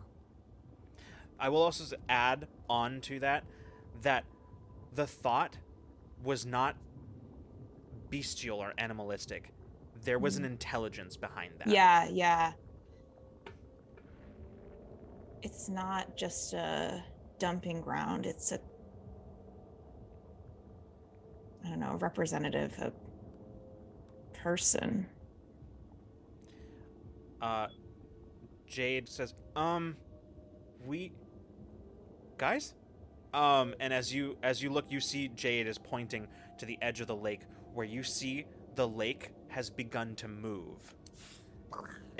All of it, like the edges, what looks almost like the tide, except it doesn't go back out. It just keeps going, moving closer and closer towards you.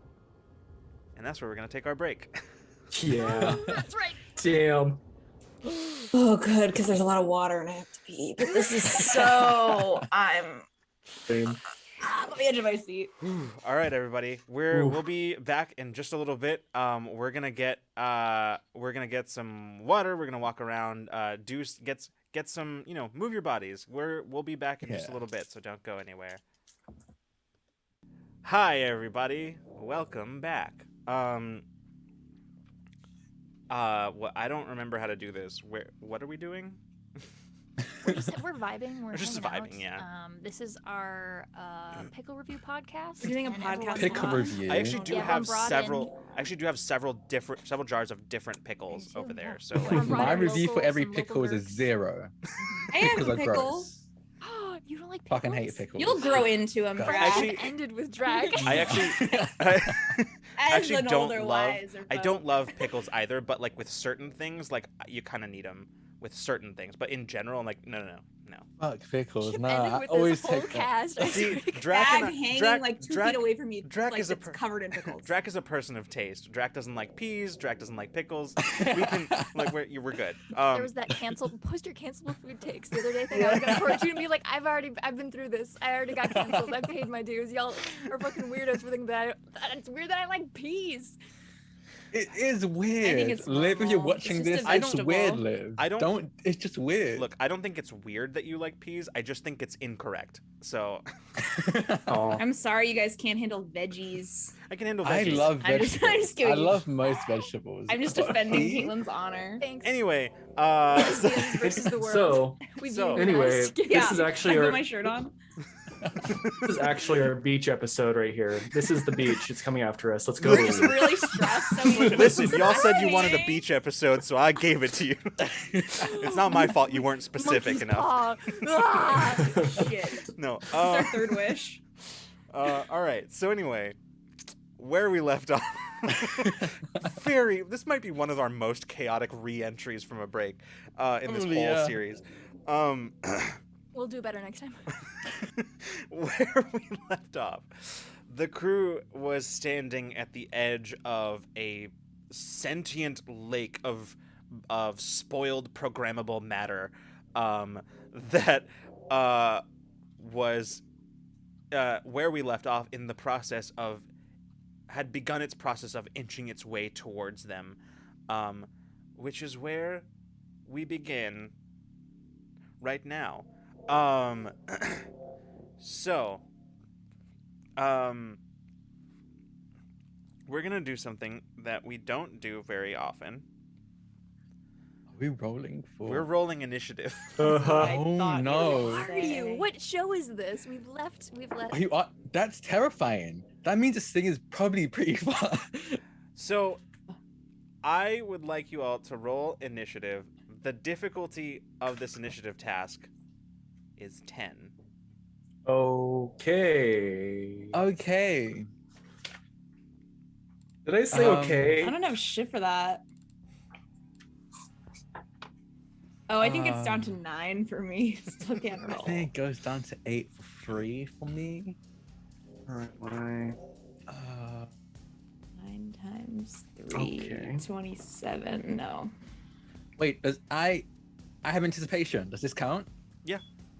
Yes. Okay. So Yeah, it's yeah. down to 7 now. That's still impossible.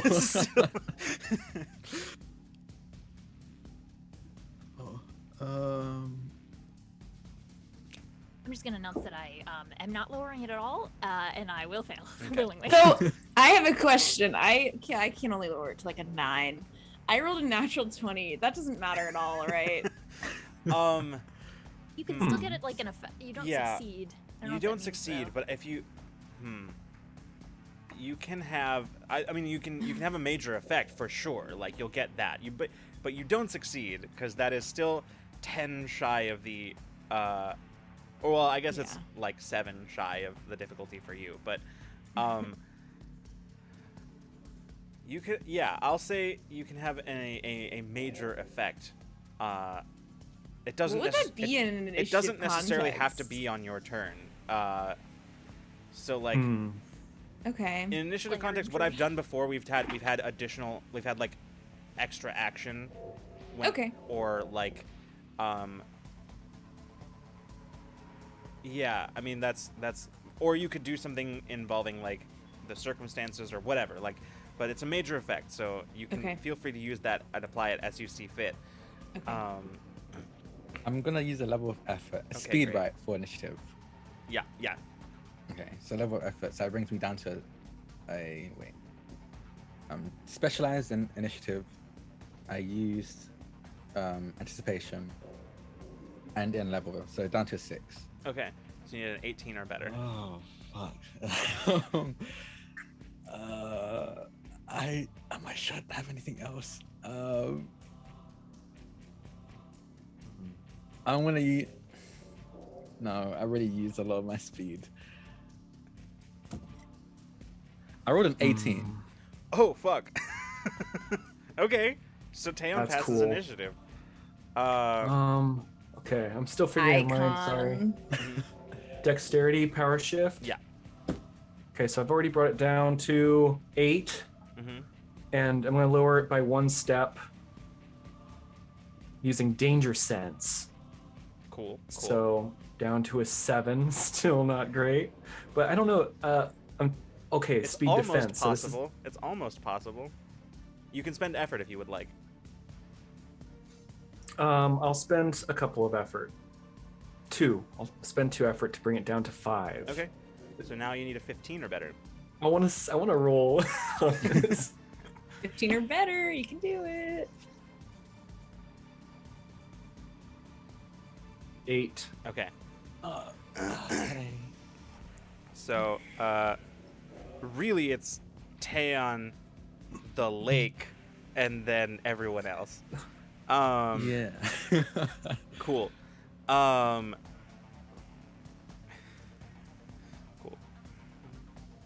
Make it count. Better kill it in one hit. I don't know if Okay, I'll do that, so but yeah. I'll at least do some damage. How Taeyeon. can we kill a whole lake? So let me, before you go, let me just describe exactly like what is happening here. Like the lake is moving towards you. Like it literally does look like the tide coming in, right? Like the tide crashing on the shore. Only it just keeps going. So it is like that kind of that speed of the tide moving towards you. But you watch as it comes towards you.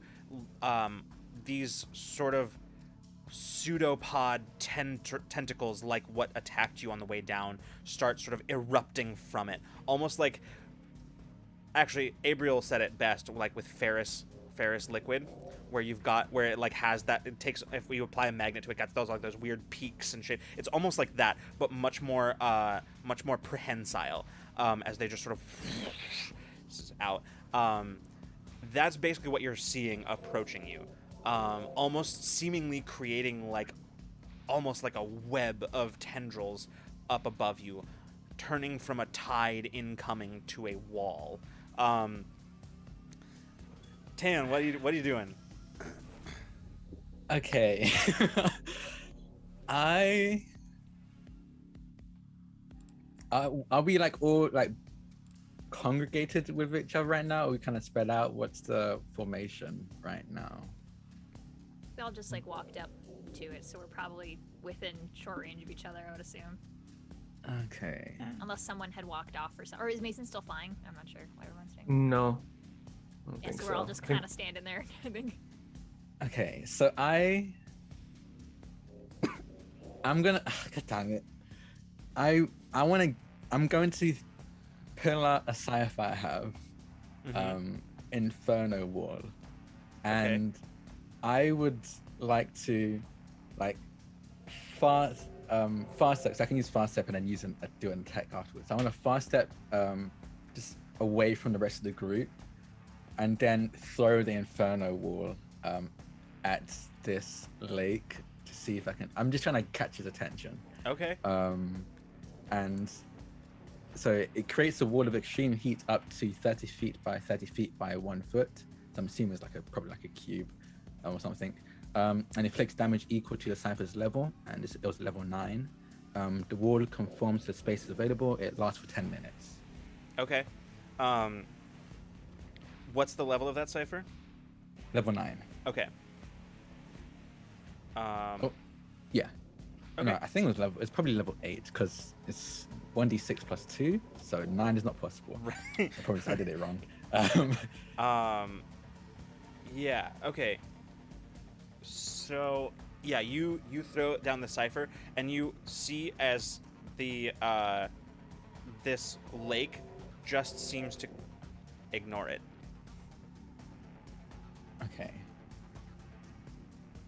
Okay. And like it doesn't like go around it or anything like that. It does kind of continue moving towards like the group, basically. Okay. Yeah, I think that's the end of my turn. Okay. Now it is its turn. Bad news. You feel that sudden, like that kind of cold static around you suddenly intensify exponentially. I need all of you to make might defense rolls. Is The, this- the difficulty of these might defense rolls is 10. Is it attacking me So in we like immediate all range? fail. Huh? Is it attacking me in immediate range? Technically, no. Okay.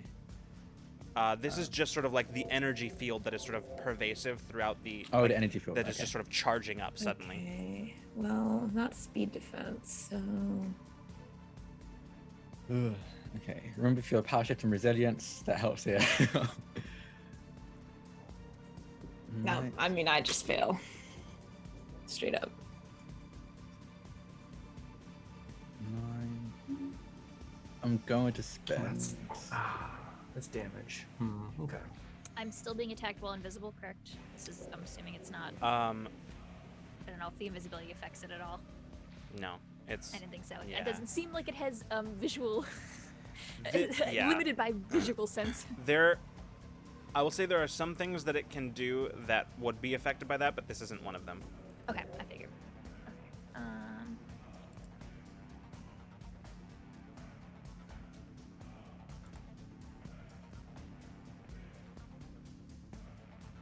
I think I can do this.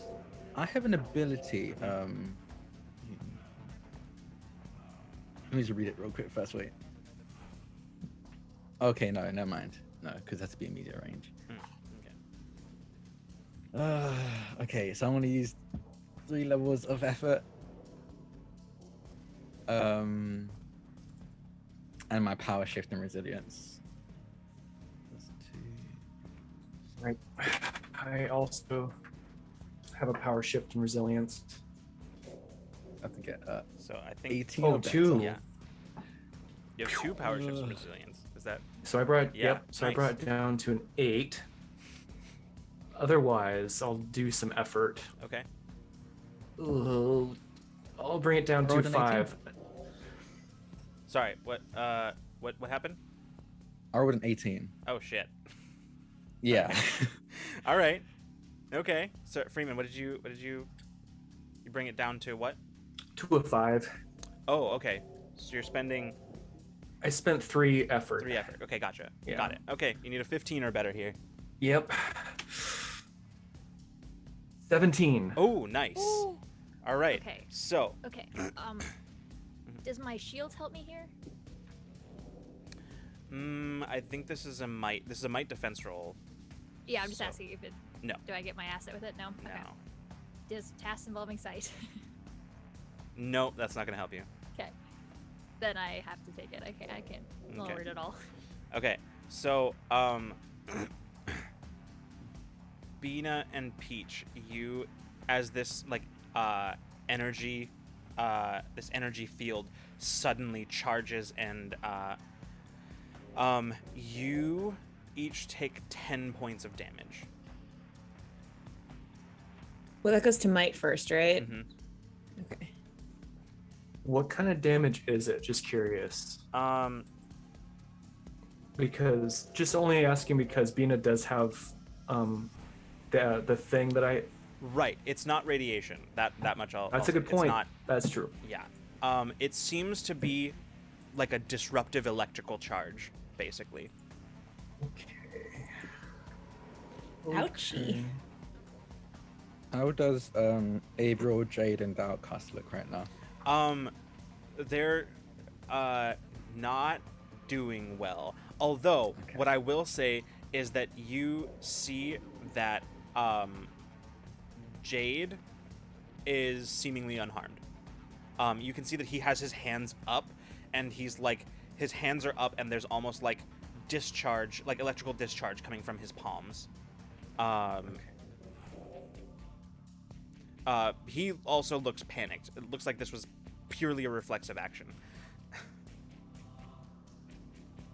I would say the outcast is probably like on the ground, like still conscious, and you can see as he's like sort of on the ground, like crawling away from the lake, but yeah, it doesn't look good. Okay.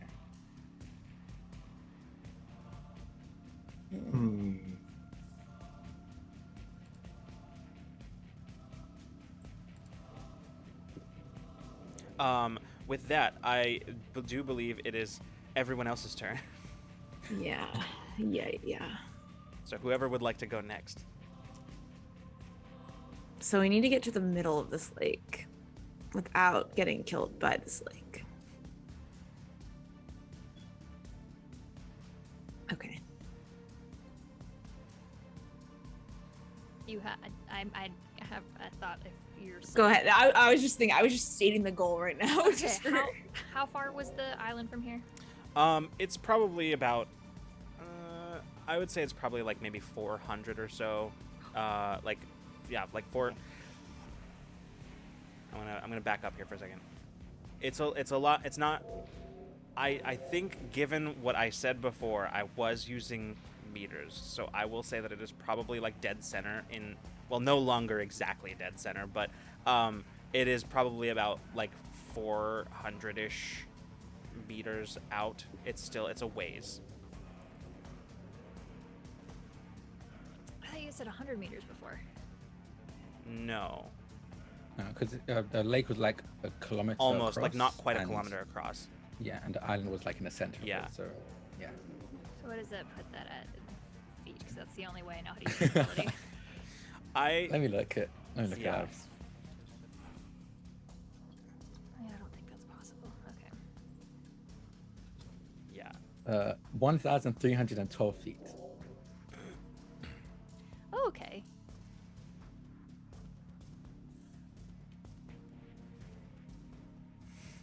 What's your idea? It would take 3 turns Okay. to get there for me. I was just gonna go. I was just gonna go and try to see what I can do with the ship because I'm not gonna be really useful here. I want to try something. If you're still thinking. Yeah, go for it. That changed my mind. I want to try and reach out and use I don't know if this will work, but there is a consciousness, so I want to reach out and use psychosis. Interesting. Okay. Yeah, your words inflict a destructive psychosis in the mind of a target within long range that can understand you, which this thing seems like it can. Dealing 6 points of intellect damage, ignoring armor, and the psychosis can be dispersed if the target uses an action doing nothing but calming and centering itself. So I'm gonna try. Okay. I think it's not a word for Peach. I think she just kind of like reaches out with her mind and is like, get away. Mhm. And it's like a violent psychic burst. Okay. Yeah. Sounds good. I'm gonna need you to make a roll. This is an intellect task, and the difficulty is 10. Okay. Let's see. I will say that while this is a thing that you would note is that this is probably not going to affect your turn at all, but you will note that while the tentacles are kind of whipping around and moving quickly, the body of the lake itself is not moving particularly fast. Okay.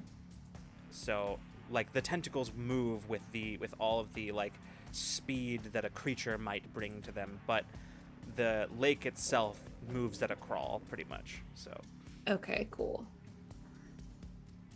I'm just trying to see here what I can do to reduce this difficulty. So I'm gonna spend.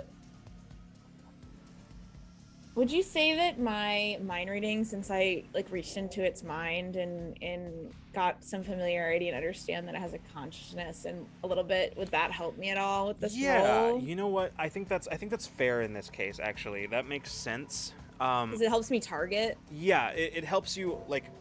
Yeah, it at least gives you like some even very cursory understanding of like the mind, of Okay. this thing. So I'll say that'll give you an asset here. Okay, cool. Down to 9. I'm gonna spend. Let's see.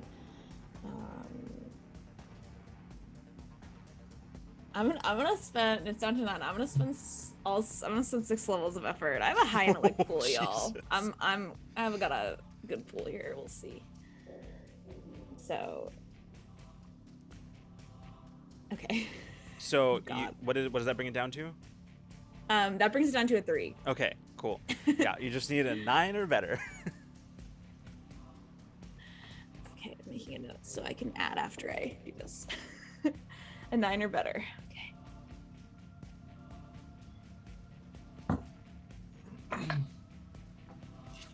I rolled a 5. Should I spend an XP? I spent a lot of intellect on this. Yeah, I I think you kind of should spend feel an like I should XP. spend an XP. Yeah. Good. Otherwise, yes, I'm sunk like- cost fallacy always works out in your favor. What can I say? I like to gamble. I'm a gambling woman. I'm gonna use my other die. Mm. 20, natural 20. Oh shit. Oh, Okay. yeah. All right. And so okay, here's the thing. You technically still have a major effect that you haven't spent. So like So I have 2 Yeah. major effects. Can I just do like a shit ton of damage with this? sure, yeah, absolutely. So like that's what 8 And I want it to additional rip. damage. I want the lake to physically react somehow. Yeah, like 8 additional damage basically if you're going for damage on both of them. So that's a total of like 14 damage. Wow. Yeah, and it happens each round unless it disperses. I think the itself. 6 damage happens each round, but Yes, like, yes, yeah. yes. So Yeah. I don't think the lake knows how to calm and center itself. So I think. I mean, it is a lake. Like that, lakes are specifically the thing that people talk about when they're like calm and center. I don't like think the surface this of lake, a lake. is calm. Oh, okay. This is the one exception. Damn it. Um. I think you just see Peach like gritting her teeth. Yeah, you reach out with your mind and you just like basically having like a wrestling like a mental wrestling match as you push in, like you push your consciousness into this thing, but rather than in sort of like the finessed way that you do in the past, you're just brute forcing your way into the consciousness of this creature, just trying to shatter as much of its psyche as you can.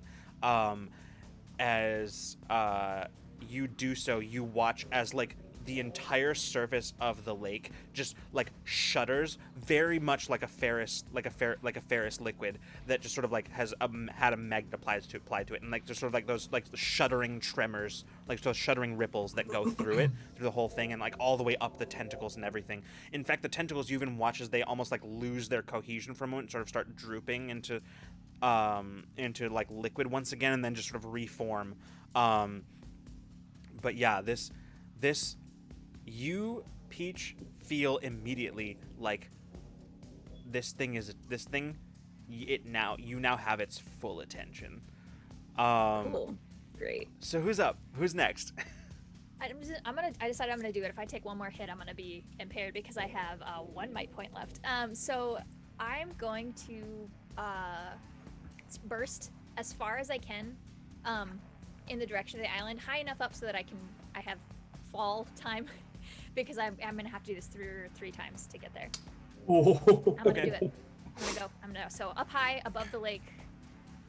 Sounds good. Yeah. In the direction of the island. Yeah, you just I'm gonna do it. I need to get out. I can't take another hit. Yeah. Yeah, you just sort of and as you reappear, you like sort of hang in the air for a second, then just sort of begin like falling, and you watch as like down below you like tentacles start like sprouting from the surface of the lake, sort of reaching up towards Very you. cool. I think that's everything, right? That's your Yeah, that's all I can do. okay. Mason, what you doing? I will say I will say I can go 500 feet, and I want to go like at an angle very high. Yeah. Oh, so when you fall, you have time to didn't do it I try again. to fall and also to stay away from the fucking lake. And the things, yeah, the fucking things. Yeah. All right, Mason, what Hypotenuse, you doing? Pythagorean theorem, whatever. In RPG. There's no way I can fly across and be quick about this, right? Because that's what I'm debating. You could try. You can move up to a long range, I believe, with your flight. Mhm. So theoretically, I mean that would get you. I think probably like roughly I'm trying to math. What, I like got- 1/6 of the way? You said it was like 1,200, Drac? 1,200 feet, give or take. I think you're muted. Muted. 1,300. Sorry. 1,300. Okay, so like Yeah. like roughly 1/6 of the way in one turn. Oh. Okay. This cancels out because what I'd want to do is bring someone with me, Mm. preferably Drac, so Drac could get the lay of the land and then maybe get people. You can go up Because- easily. Like up is easy. Mm-hmm. And I have range increase. So ranges for you increase by 1 step. Immediate becomes short, short becomes long, and long becomes 200. Yeah, that So I don't know if was that I was helps. accounting for that. You Yeah. Oh, okay. I mean, not for the reason that I thought. I just made an error, but long range, like But is- a perfect yes. error. a perfect error. That I was right for the wrong reasons. But yeah. But that's still not. That takes Yeah, a few turns that's, still. Yeah, it'll still so take that's you not a really bit. great. But if what you want is to give Taeon a lay of the land, like you can up is easy. Like just going up and like is pretty easy. It's just across. You're probably not going to get to the. Okay, so if I brought Taeon up to get a better lay of the land, do you think Drac that that Taeon would be able to get an idea?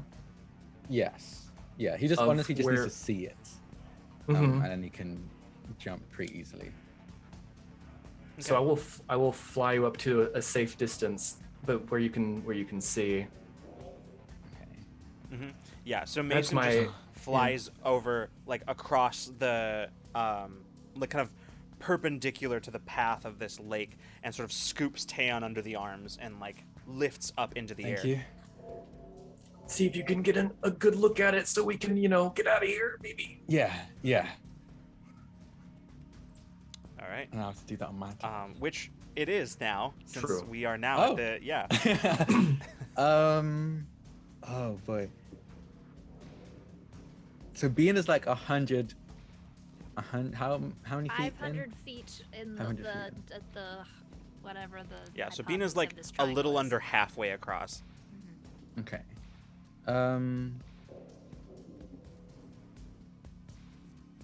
Okay, damn. Okay, so what I'm gonna do is I think they get one. I think.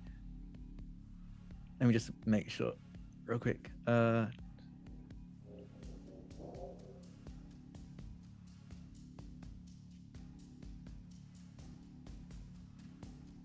Okay, so I think as Mason picks up Taeon, within the same motion, Taeon kind of like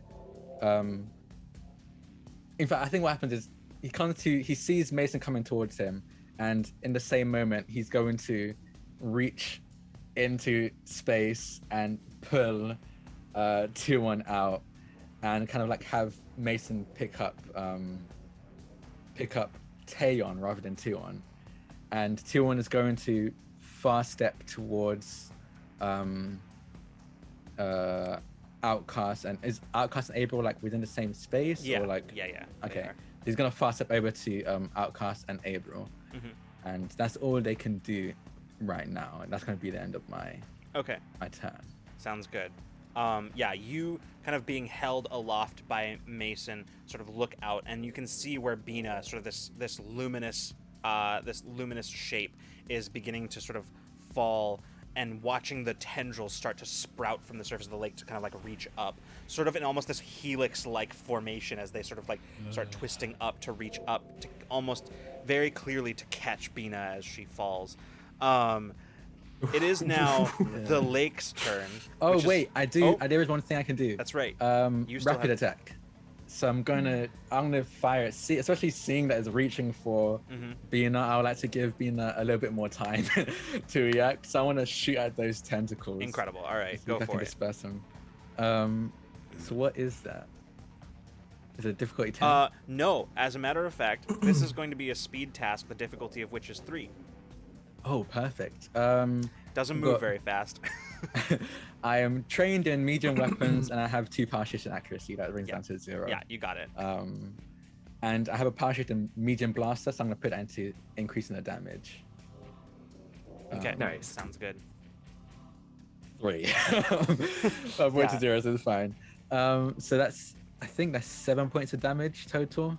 As I fire at the tentacles, hoping to Yeah. really slow them down. Maybe, I don't know. Mechanically, probably doesn't do anything. Well, actually, as you fire at the tentacles, you actually do see as the tentacles each basically have they have 6 hit points. So Okay. as you fire at the tentacles, you watch as you basically shoot through them, sort of dismembering them, and watching as the top part of it just falls liquid back into the lake. As the tentacle the stump basically continues to grow upward, but it's much you hampered the movement upwards. Yeah. Okay. So is that everything? Yes, that's everything. Yeah. Cool. All right. It is now the lake's turn, which is a very funny sentence to say. Yeah. TTRPGs. So at this point, wow, the one time I actually need my dice. Wait, this is terrible. Good. Why I'm do you use your afraid. dice? No good Excellent. reason. Not a good reason, so you can do 800 damage. No, it's Kill not. us You can be instantly. rest Randomizing assured. It is is gonna not. In hit. fact, it is not damage. Damage is static. So, Okay, good to know. okay. You So read it? you watch as the lake just sort of near the edge of the lake, it sort of undulates for a moment. And you watch as it almost looks like another tentacle's bursting out, but instead what you see is you see a tentacle that sort of forms into a humanoid arm that just sort of, and then another one, and then you watch as a head just sort of unfolds itself from inside this protrusion, and you see as 4 humanoid figures just sort of emerge from the lake. All of them have basically humanoid in shape, but their faces instead of eye sockets, it's almost just sort of completely smooth over, a very smooth faced, still keeping the contours of a skull, but then just sort of these wide mouths with sharp teeth, that each of all of the teeth, almost sort of spine-like teeth, dripping the liquid back into the creature as they all emerge and just begin running towards I guess Peach is the closest I know, one. I'm the only Peach one is there. the one right there. Yeah, so they all run up to you. Great. Scary as fuck. I mean, Taeon is also there. 2-1 is with Mason right now. Wait. Oh, okay. Yes. Reverse. Fair, yeah. No, it is. No, that's the way around. I gave 2-1 to Mason, okay. and So Taeon Taeon's staying still there. there. Yeah. Okay, so Peach, I need you to make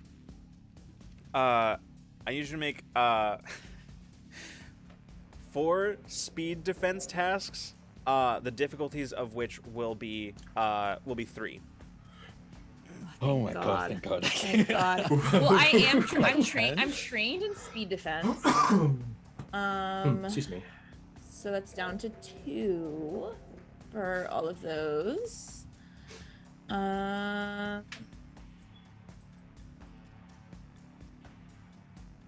and I have a power shift in dexterity, so Yeah. it's down to 1. So There you for go. all of them, I just need to roll 3 or better. So I'm just Yep, gonna roll. go for it. Too many dice in my freaking dice tray right now. I don't need all of them. Get out of here. This is serious business. Okay, first one was a natural 20. Hell yeah. I swear I'm rolling only Wow, Whoa. nice. 20s tonight. It's great. Yeah. It's a good day. I love that. Knock on wood. Next roll was a 7, so still a success. Okay. Another 7 And a 20. and a 6. Okay, cool. So So they're all you have a successes. major effect, and actually, what I will do, if you don't mind, unless you have a different idea, you haven't. So No, I'm open. then I'll give you just sort of a retaliatory action right now. Okay. Yeah. So there are 4 of them then, Yeah. you said? Yeah. And they rush forward at you and just sort of have like their like hands, which are like one thing that you can tell is that they are clearly made out of this thing, but they are not like. It seems like it's harder for it to control and maintain these because you can see that they are dripping. So like it has like hands that are like like they're very like articulated hands, but like they're sort of claw-like, all of which are just sort of dripping and reforming, and like yeah. Can I use a Cypher as the retaliatory action? Absolutely. So I still have the Cypher, the level 6 Sonic Pulse mental scrambler. And I want to find. I don't have like the page, so I don't know if you know where I can find it in the book really quick because I don't have a page written down for it. But I have written down. What's it called? It's I have a level 6 Sonic Pulse mental scrambler. It's a stun effect. When it's used, victims cannot act for 1d6 rounds. Cool. Is the effect. But I want to know the range because I'm like, would it just affect them or would it also affect? Yeah, I'm looking The at it.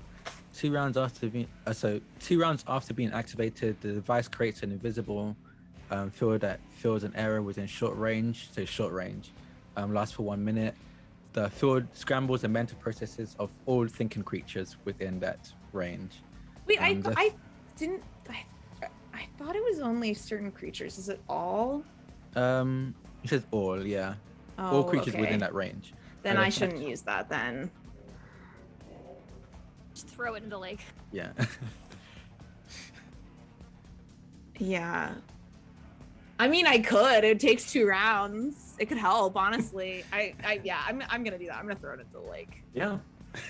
Okay, yeah. What level is the Cypher? Level 6. Okay, yeah. You throw it into the lake, and you said it's like 2 rounds later that it works, that it activates. 2 rounds after being activated. Okay, yeah. cool. So yeah, you throw it into the lake.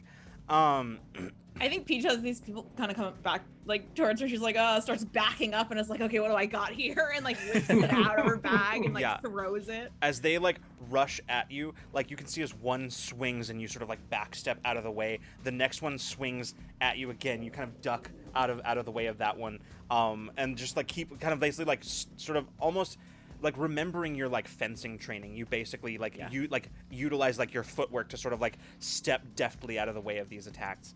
And then just sort of at the end of it, just use to throw this device, this activated device, into the lake.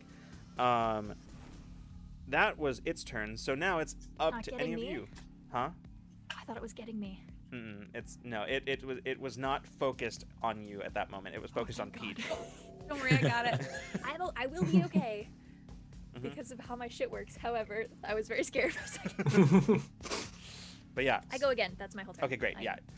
Bina like sort of falls and then. Oh She's goodness. like, it's like falling like if light had like she looks like a hologram if a hologram had weight as she's like coming out of it, and so it's like falling like she's not fully in like her normal configuration as it falls, and then she disappears again, and the same thing happens as she hovers for a second and starts to fall in these like bits of light. And that's my turn. Cool. All right. Peach, Mason. Okay. Since we're all using ciphers tonight, I was inspired. Bust I, them out. I hardly know her. We gotta use them so we can we get have- more. we have to use them. So yes. If I can just like toss a cipher out, maybe at the ones running towards us. I don't really know how this works, but I'll read it. Okay. It's pretty short. Sure. This is the force screen projector, and I don't know if I'm interpreting this correctly, but it sounds like a wall of force that stops them. I just pulled it up because I have that one too. I can read it. Oh, cool. Yeah. Force, don't have the force. cipher. Wait. Force shield projector or force screen projector? Screen. Screen. Oh wait. Okay. So It which should one be is right it? next There's to two. each other. Yeah, I just wanted to make sure I was reading the right one. Screen, you said? Yeah, it's Creates an immobile plane of force up to 20 feet by 20 feet, 6.1 meters by 6.1 meters for 1 hour. The plane conforms to the space available. So I don't know if this works, but can I just like plant it? Not, of course, I don't want Peach to get in this, but like just like behind them so that they get caught within the 20 by 20 force screen, will that stop them? Well, so what it is basically it basically projects like a flat plane of force. So like most useful in like a corridor or something like that, or like in an enclosed space where you can use it to like block anything from coming through. Which this is not actually. Right. Or they useful could to just go create around cover or something like that. But yeah. What would the level do for this Cypher? The level is basically the level of any cipher is essentially used unless it just says otherwise. Otherwise, yeah. But is generally used to determine its effectiveness against any other. Oh, that makes Because sense. like So everything the- in the- Cypher has a yes. level, including like inanimate objects like doors and shit like Yeah. that. Yeah, they That have a makes level, and so it's meant to basically be used to sort of compare, and Mm-hmm. so it's to determine. That's why like Taeon's. By the way, Drac, I'm pretty sure it was right that it was a 9 because I seem to recall that you rolled a major effect and I gave it to you like one level higher when you were looking for Okay. ciphers. That Like makes sense. So I think, but even so, this being a level 10 creature yeah. was largely unaffected by it. So, yeah, that's kind of the way that levels function for ciphers. So, Freeman, are you still doing that, or are you doing something else? I don't know what else to do actually. Pour some So I've got- mouthwash into it. I've got yes, that's right. So I have 2 on in tow, Yes. and okay. I mean, at least I can slow them down a little bit. They will walk around it, probably, if Yeah. it even works. I don't know. They might just melt right through it. I don't know. Unlikely, But Cypher Unlimited, thank you so much for the raid. Hi, everybody. hey, We're fighting a lake. yeah, I'm gonna throw it Not- right in front of these 4 like ginormous things. Just like the weird like humanoid things. Yeah, Okay, yeah, they're absolutely. chasing after Peach, correct? Yeah. And so just to slow them up, you know. Great. I love this. think that it's perfectly acceptable to. I think I still need a roll from you for like kind of aiming this thing because you're not like placing it; you're just kind of chucking it, right? That's true. So I'm gonna need a speed task. The difficulty of which Okay. I'm gonna say the difficulty of this is gonna be 4. Okay. This is not speed defense, but No. I'm going to spend. Okay, sounds good. I'm just gonna spend levels of effort to make it happen. Okay, so you're spending 4 levels of effort. Is that what I understood? Yeah. Okay, great. Correct. Are you still gonna roll? Yeah. Perfect. Because I could get Yeah, you could Always. get a 20. but I got a 12. 1. True. I was hoping for a 1, but I got a 12. Yeah. Yeah, that's perfectly fine. You toss this thing, and as it lands basically like as Peach is sort of backing away from these things, it lands in the space right in between them, and just sort of immediately Peach, as you're backing away from these horrifying creatures spawned from the depths of this lake. You see like a metallic cylinder land on the ground, and then just like these sort of like claw-like protrusions go out of it and stick into the ground, and then you hear it humming up, and immediately a like force screen is projected in front of you as these creatures rushing for you just smack right into it. Cool. Yeah, separating you from them. Very good news. At least for the moment. Which I believe is Mason's turn. Peach, what are you doing? What else is around here? So can I just get a visual really quick? Yeah, So sure. we are. Yeah. Can I just get a refresher on here? Yeah, basically what you have, you're in sort of like the lowest part of the crater, which is the crater itself is like at least this part of this lower part, is sort of like a shallow bowl where like those shelves and ledges that you climbed down that sort of line the outside, kind of like layered flat plains that you managed to kind of climb down to get down here, stop and basically creating a shallow bowl at the bottom of this crater, that's probably about a kilometer, maybe a little more, give or take, across at its widest point. The lake taking up like a good chunk of the center of it. So there is sort of a relatively in the scope of this area, a relatively narrow sort of rim of beach around this shallow bowl in down below. But basically around you, where you would be right now, you probably are like backed up against like the ledge. So you basically the way I imagined it is sort of that you backed up against that, and then Mason's force screen basically was placed in sort of angled so that it like one end kind of closed off an approach like with between that and the ledge behind you. So you're sort of in like this V created by the ledge and the force screen, essentially. Okay. I'm gonna turn to Tan. Tan, how much juice do you have left? Do you think you could get us to the island? I could get us out after. Yes, yeah. 2-1 has taken a glance. Once he gets a look, I'll be able to take all of us. If you can, this is just a stalling game then, right now. Yeah. Okay. Is my psychosis still hurting it? Yes. Thank you for reminding me. Yeah, you see that once again that ripple, not as strong as it was the first time, but you see that kind of ripple, kind of a shudder through the lake. Okay. I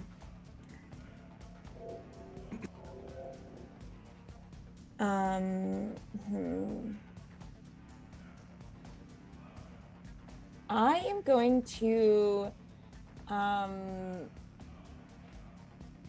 I'm gonna try to do something kind of no, because I still wanted to take psychosis damage. Well, I was gonna try to see if I could make the lake go to sleep, but I thought that it would probably disrupt the psychosis damage if I did that. Or at the very least, vice versa. Yeah, the psychosis like damage I will feel wake like up. they're opposite. Like one is like getting one The excited psychosis and would one wake is it back up again. I Yeah. think. Yeah, so I was like, oh no, that wouldn't work. It has nightmares for your psychosis, so it'd wake it up. Yeah, for It sure. has like Okay. micro naps where it like has nightmares. And then it wakes. Yeah. Oh god, That's it's like so mean. like No, like no. like me on an airplane, basically. Is Pete? Did I make a villain by mistake? Wow, good thing we've just thought of this now. Okay. Well, then I am going to I'm gonna use this round to. I'm gonna use an ability I never use, which is regeneration. Okay, great. So I'm going to like feeling very tired. Damn, I closed the page. I had that up for a second. I Art can look mirroring up. real life. Here is Peach sleepy. I'm so sorry. Because Olivia's sleepy. Yeah, I'm so sorry. Yeah. So I'm gonna use regeneration, and I'm gonna do the pool restores up to 12. So it's my might pool. Perfect. And yeah, you just see Peach, this like weird kind of like shimmery pink energy kind of like comes over her, and like she just like kind of her cheeks like kind of regain a little bit of color. Perfect. Yeah. Excellent. Yeah, I'm gonna do that to might because my might's not. Fair enough. Taeyeon, we're back to you at the top of the round. So I just realized, yeah, I'll do it. Taeyeon is going to reach out, grab Outcast, grab Abril, put a tail on on Jade, and like in this exact same motion, kind of like gently headbutt Peach, and then teleport. As I'll have to use 2 levels of effort to make that happen.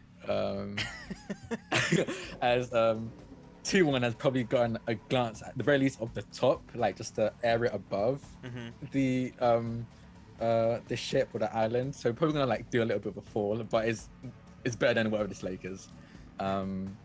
So yeah, I'm just gonna like teleport all of us. I'm trying to get away from it. Bringing it back to me. We cannot fight this thing.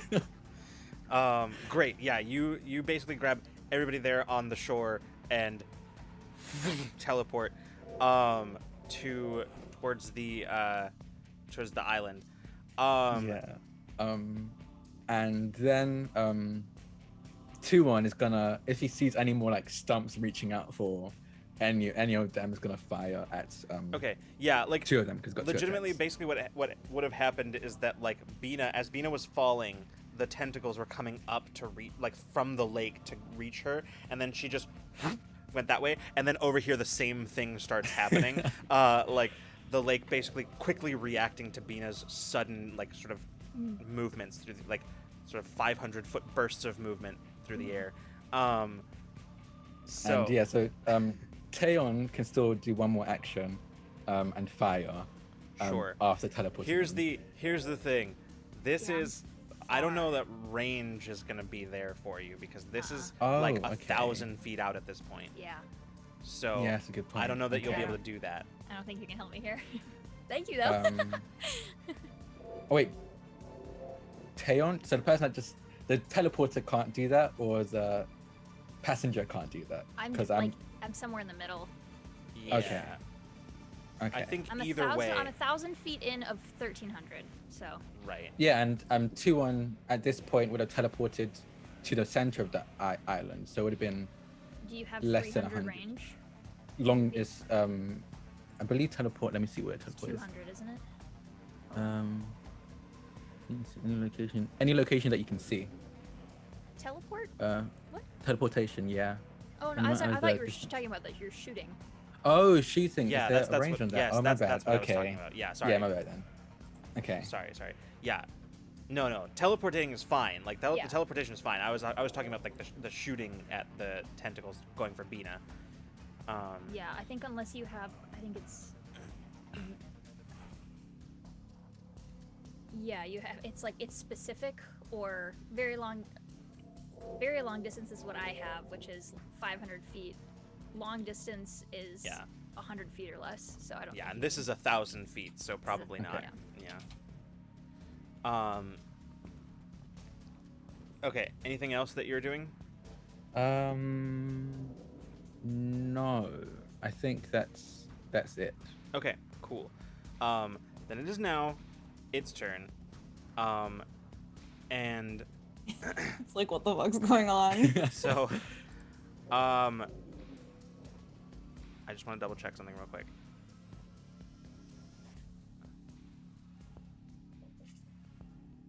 Yeah. So.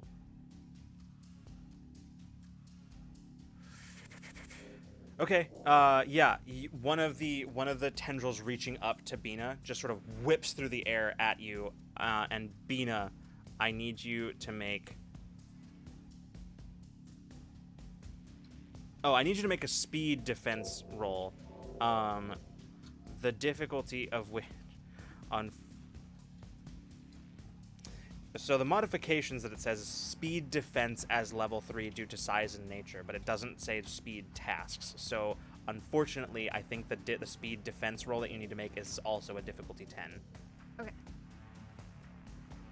Okay. So I have a pile of things. Yes. Work with me here. Okay. Cool. Okay. We got So- this. With 10, Mhm. my shield, Yes.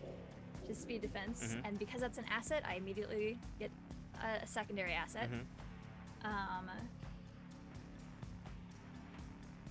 Where did you go? Improvise is a enabler skill. Mhm. Anything I'm not trained in, I can gain an asset to a task. Incredible. Yeah.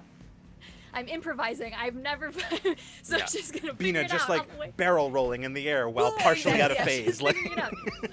Okay. What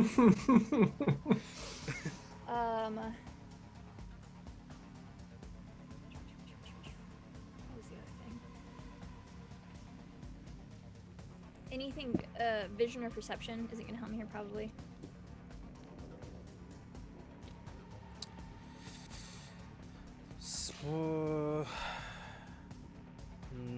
I don't think so.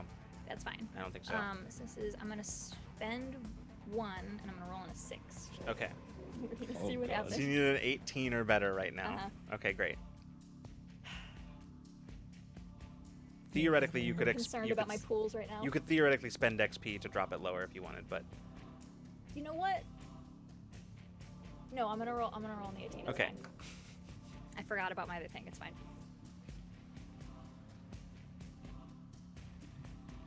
Okay, that is a 6. Okay. Definitively not an 18. No. Ooh. No, it's okay. Just yeah, it's Okay. So you, as this tendril just sort of swoops in, I just want to make sure that I'm reading this correctly. So I just God. Never a good sign. okay. So you take 10 points of damage. I take 1 point of damage because I am made of light for a full round after I teleport. It Excellent. slams through, and the light particles go like bursting out as she kind of reforms, and I take 1 point of Yeah. damage. Cool. I can take maximum 1 point of damage the round after I use living light. Incredible. That is so cool. I do still also need you to make a might defense roll, however. Might defense for what? To get pulled down, I'm guessing. No, actually, what If you happens touch is me. as it like, interesting. This is an interesting point because you I'm are. not corporeal. Are you completely incorporeal, I'll read it. or are you just sort of like partially? It takes until the end of the next round for your body to become solid. So until the start of your next round, you take a maximum of 1 point of damage from any attack or source of damage. Each level of effort you apply allows you to bring along one addition. That's not important. Right. Interesting. I'm not solid until the end of my next turn. So okay, cool. So like, then never mind. Don't worry about it. It like blasts through some light particles that Yep. scatter and then Yep. put together. Absolutely. So don't worry about it. Cool. I forgot that was part of the reason why I started jumping. So I was like, it can't hurt me, it can't hurt me, it can't hurt me. That was my stack But- of things that I had. So hold on. Unless I'm forgetting something, you were down 1 step on the damage track. Is that correct? Nope. I have 1 point in my might pool. Right, but didn't you just take 1 point of damage? Speed damage. Nope, that's not how it works. It's not speed damage. Starts I at- thought That's I not was how it supposed works. to It speed It always defense. goes to yeah, might no, I'm first. down one then. Yeah. I'm down one then. Yep. hmm So I'm impaired. Yeah. No, it always, unless it says otherwise, it defaults to might first, then speed, then intellect. So Nasty. yeah. Yeah. Damn it. I don't know why I always assume it's the check. Yeah, it is a little weird that way because everything else kind of works that way. Like when you're Way, but making not. when you're making a speed task, you're rolling Yeah. from you're spending from your pool. Pool. But yeah, damage doesn't work Separate, that way. Cool. Um, Yeah, so I'm impaired. How's everybody doing? is this the first time anybody's been impaired? Well, I think so. I think it's probably happened before, I but then think it's happened immediately was once. rectified. Like Right, yeah. Yeah. fixed. yeah. Mhm. Yeah. So cool. All right, that was its turn. So thankfully, it did not do its most devastating thing that it could have done at this particular moment in time. But that brings us to everybody else. Bina, Peach, Mason. How far am I from the ship? So I've gone 1,000 feet, and you said it was 1312 to the Mhm. island or to the ship? To the island. How much further is the ship from here? Probably not that much further than that. It's not Could I like get it in yes, you can get it in 500? easily. Yeah, it's definitely Okay, so yeah, I'm gonna Just to disappear the ship. To the ship. Okay, cool. Yeah, you just sort of blip out and reform once again, like at the kind of just on the exterior of the hull of the ship. Yeah. That's all I can do. Yeah. Look. Can I look around? I guess is that. Yeah. What do I see? Looking around you, it's very like the island is made of just sort of jagged rock, sort of all over the place. You can see some places where from where you are, where the ship's hull was like ripped open when it like collided when it landed here on this island, with some of the sharp jagged rocks having peeled away parts of the hull plating. That said, it does seem like the ship did more damage to the rocks than the other way around. So, Yeah. but yeah, this ship probably never flying again. At least Sheds a tear. For yeah. The ship. Ooh. But yeah, like other than that, you don't see a whole lot else around you. You can see, I would say, you can see a pretty significantly large hull breach not too far away from where you are. But otherwise, maybe and possibly, if you wanted to worm your way in, you could probably crawl in that way. Can I? I can't. It's not within immediate range of me. No. Okay, now I'll have to use my next Right. turn then to Right, investigate. but at least size, in terms of size, like it's big enough that I you could could- probably I could get through yeah, there. Okay. you could. Thank you. Otherwise, you'll have to go looking for the any kind of hatch or Break entry. in when there's a perfectly good break in that I can just walk through. All right. Peach Mason. You've been teleported to the island, I believe. That's what I was gonna ask. Yeah, you we're are- on the island. You are Yeah, on the right? island now. I just want to go towards it, like towards the ship. Towards the ship. How Okay. far is it? It's probably like I would If say I it's made it there, it's within 200 feet. It's within a long. yeah. So So I'll just like run over there. I mean, it depends on where Taeon set you down. Like that's the thing. Like where did Taeon teleport? to? I Oh, yeah, described it as like you can pick where on the island I set them down, but I definitely like says like maybe 10 or 15 feet above the ground and just Sure. landed. Yeah. wherever. So like I'll say But, that yeah. you land because you could really only see sort of higher elevated places on that island, and Yeah. genuinely, if you had been on the other side of it, you would not have been able to see like the ship from the height that you were at. But on this side, with the ship being sort of up against a sort of large ridge on the island, the ship probably would have been the highest point that you could see. Okay. So like I'll say that you like teleported like so Peach basically on your I turn. would have teleported them on top of the actual ship. I Exactly. think. So like Peach on your turn, Behind you ground, like yeah. fall a couple feet to like the hull of the ship. You were basically like on top of the crashed ship. Cool. Beat up here. Yeah, Suddenly. you watch Bina sort of be like a blip over there to be like right there. Ouch. Maybe I'll get used to it one day. That was close. Yeah, let's look around. Yeah. I want to look around the ship. Okay. Are we still in combat? Or yes, very I much mean, so. yeah. We still have stuff to worry about. Yeah, like the lake, because it is a lake, encompasses a lot of space. There's a lot of fluid in that crater that could probably reach us if it wanted Yes. to. And in fact, what you can actually see is that from where you are, you can actually see that a little bit, like there are sort of like tendrils that from the lake that have already like seemingly have been trying to work their way towards the ship already, but now you can see as the entire mass of the lake begins shifting back away. Like it had moved towards you on the shore, and now it's moving back the other way towards the island, towards the center, and sort of encroaching from all sides. And you can see as like the slow creep of this thing as it had been moving towards the ship seems to speed up slightly.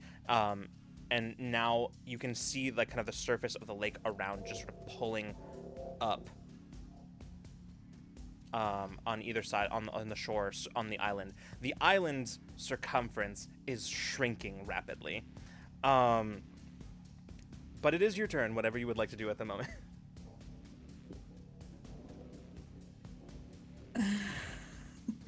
Oh, wow. Yeah, I mean, we're here for the ship, so I want to take a look at this ship. I want to like see what, is there an access point of any kind? Let's see, from on top of the ship, you would be aware of the breach that Bina seems to be moving towards, but from where you are, you can also see the ship is sort of on its side, and not too far away from where you are, you actually do see what appears to be some sort of like access hatch. Okay.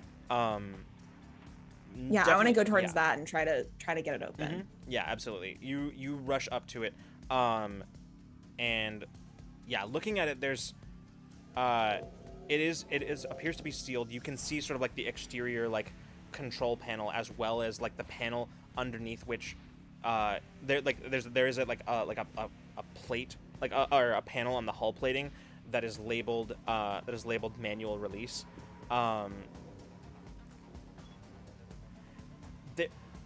Here's an important piece of information, Olivia, as Peach just sort of looks at this. Like there's a moment as you recognize the labeling on it that says manual release, and then as you sort of look away and look back, it's in a language that you don't understand. One, in fact, that you've never seen before. Interesting. Wait, so she read manual release, or she just recognized it as the manual release? Nope, she read Weird. manual release, Oh, okay. then looked away for a moment to sort of scan the thing, and when you looked back, it was in a language that you What? could not read How and fascinating. actually do not in fact recognize. Interesting. Mentally, I'm like trying to take a picture of this text. And then I actually just take out a device and like snap a picture of it. And then I'm gonna open it. Okay, yeah, you pop open the manual release, and there is a crank basically. So like, you basically have to, spend your action this time around, Yeah. like cranking the lever, which at the end of which you hear like you see that it's like the doors of the hatch begin sort of moving apart as you crank it. You can see inside where the manual release jacks are essentially like pushing the door apart. And then there's a click, and it just sort of springs open, and now can be easily sort of pulled. Found an entry point. Mason, I believe that brings us to you. I'd say Mason is ready to probably walk in if we all are. Mason's going to jump on in. Okay, sounds good. So Peach, having like opened this hatch, Mason, you sort of follow up and just sort of drop inside. Yep. Going for it. Yeah, you land inside on basically what is essentially a bulkhead wall, as the ship is sort of on not quite completely on its side, but sort of angled.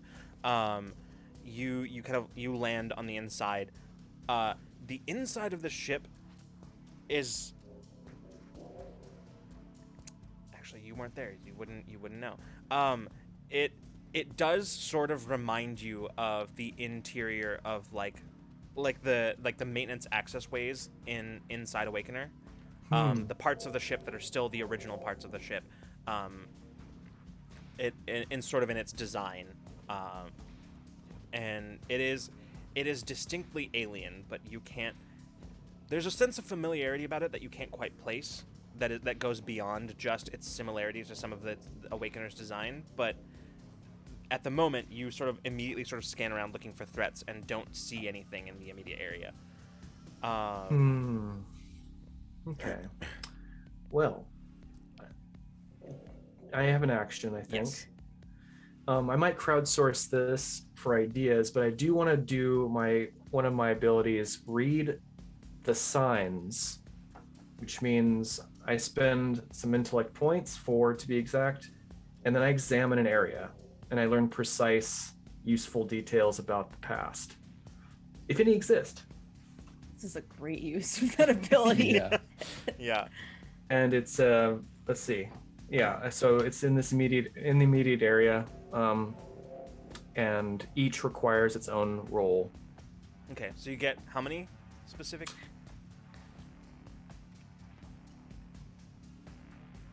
It doesn't say.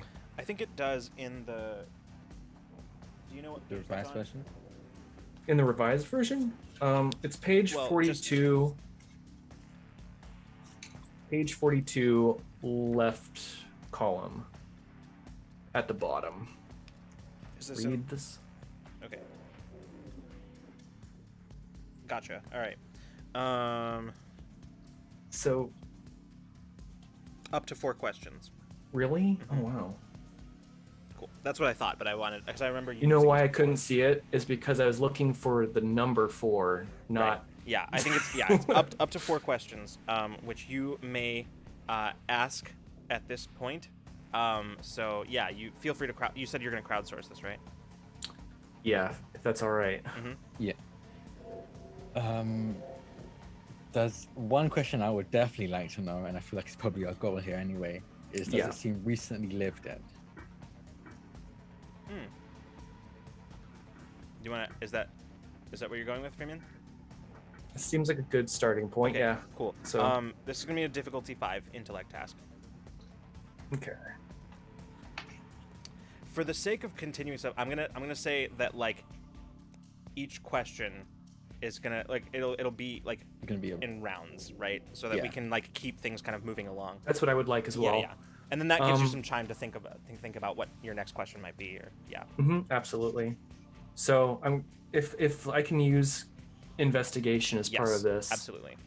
Okay, I'm specialized, so 3 perception maybe. Yep. And identify.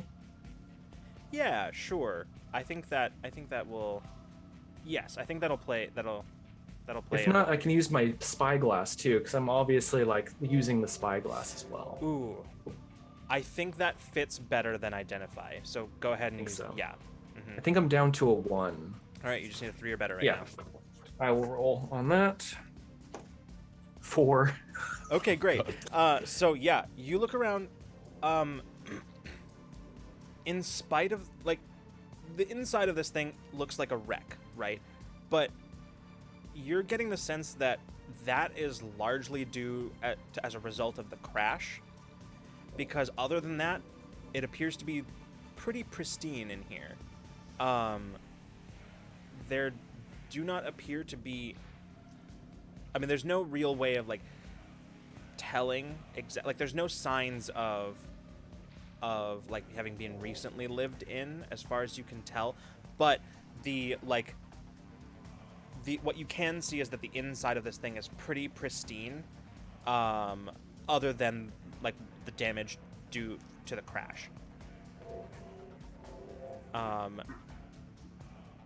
Likely, like you do not see any signs of like you don't see garments like hanging, you don't see like towels or shit like that, like anything like that. The signs that, you know, somebody has been living in here, there's no sign of that. Clearly been cared for. Huh? Like, but it's clearly been cared for. Like, it's been upkept aside from the crash. I mean, or before at least, the crash, or you said at it was least, pristine. or at least not disturbed in any way. Yeah. Okay. Yeah. So, this brings us back around to the top with Taeyeon. You are also on top of the ship. Yes. I think Taeyeon and Tuon, because you both are rad, thanks to Mason, would look to Mason, and then also Jane is like, and then as he talks, you hear the alarm go off and goes, "Look after everyone, I'll be back," and they both disappear. Yep. Cool. Then it is now the creature's turn. The lake's turn. Has it been 2 rounds yet? This is my Cypher. Oh, it has in fact been 2 rounds. I thought it was 2 rounds now. Since it lasted again. So, the interesting thing is, you see on the, like, even from this distance, you can see like the humanoid creatures that had spawned from the lake have begun running back to the lake, and as they do, you see this pulse, and they all just stop. You watch as they all just like turn into puddles on the lakeside. Cool. The puddles do not return to the lake. They're just puddles right now. Awesome. But yeah, so you do see that. But it is now the lake's turn. Again, very funny sentence. And it is going to do the thing that it can do, and I need everyone to make might defense rolls, except for Taeyeon. The difficulty of this might So defense. far away. The difficulty of this might defense roll is 10, except Even though Mason is inside. except for Mason. Yeah. For Mason, the difficulty of this might defense roll is actually going to be down to a 7. I thought you were gonna say like 15. Like, oh, the ship's For not you helping. specifically, it's worse. Like, actually, cool. fuck you in particular, Mason. No. So the ship. Okay, cool. The ship seems to be providing some amount of shelter from this energy field. The hatch door doesn't give me any. You said It's a hatch that opens this way. I know. So. I know. I remembered. I was just hoping. I feel safer somehow. Was this? Did you say it brought it down to what, a 7? A 7? Yeah. Okay. So it drops it down 3 steps inside. So. I fail. Okay. I can't do anything here. Yikes. What did I even do the last time? I probably just spent stuff. Ooh. Hey, Caitlin. sorry, I suspect you might be doing the thing that I was about to ask you to do, but how specifically is your thing worded? Okay. I think I have until the end of my next turn. Right. Which hasn't happened But- yet, so but theoretically, what is- I will read it. Yeah. Your body dissolves into a cloud of photons instantly, and travel to a location you choose, and then reform. Use any space, blah, blah, blah. You disappear, instantly replay. Oh my god, why does that repeat itself? It takes until the end. It takes it until the end of the round for your body to become fully solid. So until the start of the next round. So that's it. I think it's been the start of the next round. So until the start of the next round, you take a maximum of 1 point of damage. It's been the start of the next round. Okay. So I have to take the. Okay. Yep. So, is this the automatic failures? Yeah. Okay. And Yeah. then Mason, are you doing it? Is there anything? I'm just gonna I want to bring it down to a 15 with effort. Okay. Cool. And see if I can beat the odds here a little bit. Okay.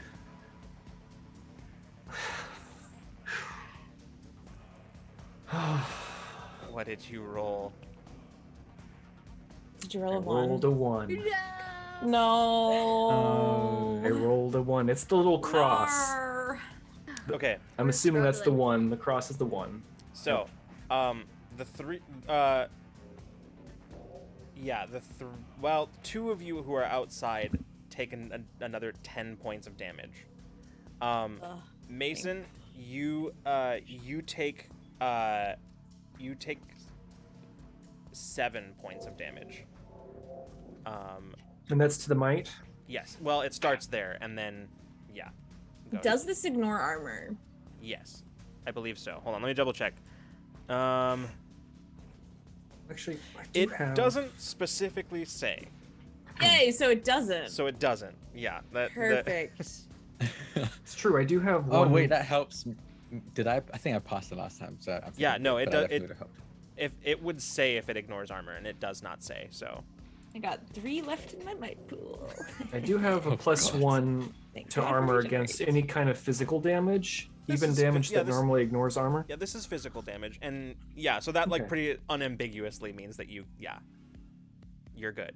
Yeah, that armor does subtract from that, so you Cool. only take 6, right? Okay, cool. Thank you. Yeah. Calculating. Still roughly the equivalent of like a grenade going off at your feet, but Oh, it's not good. yeah. Okay. That is its turn. It is the 3 of you who are still here. What would you like to do? You just go climbing down into that hull breach. Sounds good. Yeah, you just sort of like scamper over, climb in. It's a bit of a squeeze, but you're able to kind of get through. Yeah, you're able to get through. And What do I see?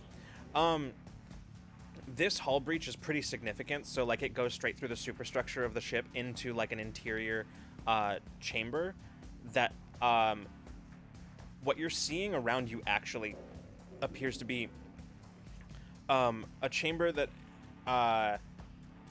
appears to be both like it's the bridge, as you can sort of see like the canopy up front and chairs, but it also appears to be kind of like it's more of like an open sort of like there's not like it's sort of open, so there because you can see where it's sort of sorry, let me back up. There's like the bridge is just completely open, taking up sort of like the forward third of the ship. So like it there's like the pilots and co-pilot seats up front, and then behind that there are seats at various stations sort of along the console, but then in the center of this room there is what looks to be some sort of like hologram projector, like what you'd expect at sort of like in a briefing room. Yeah.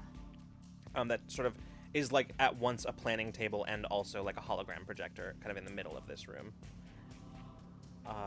I will also say that towards the back of this, like on the opposite side from where the bridge, like the pilot seat is, there is a sort of a large rectangular box that is sort of set into the wall, kind of the back bulkhead opposite the canopy. Okay. Can I feel anyone? Like, can I feel any like presences? You feel a presence, but it's that same kind of presence that you would feel from somebody asleep or unconscious. I'm gonna start. I probably have used all my movement, but I'm gonna start moving towards the box, and Bean is gonna be like, "Hello, Okay. I think we're here to help. But I think we gotta go quick." And that'll be my turn. Sounds good. All right, Peach and Mason. I have another question. You do have another question. Yeah, that's gonna be my turn. Is like, I'm gonna learn things about what happened here. Was there a? I don't know how if I have to follow. It says that the precise details about the past. Because the question I want to ask is, does this place also have a secret room? But that's not really a question about the past. Right. Everybody So can feel free to weigh in on this one if you, because, yeah. Like, did someone access a secret room? Because that's like an action. Someone, like, if someone moved into an area that was like disturbed, like, I don't know. It's stretching. Like, you it, saw I the think, vent, like the vent sideways because there's like an access point through the vents. That's all I got. No I'm sorry. worries. No worries.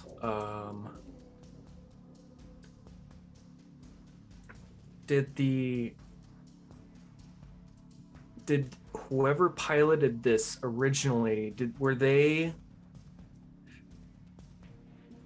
taken, or did they leave willingly? Interesting.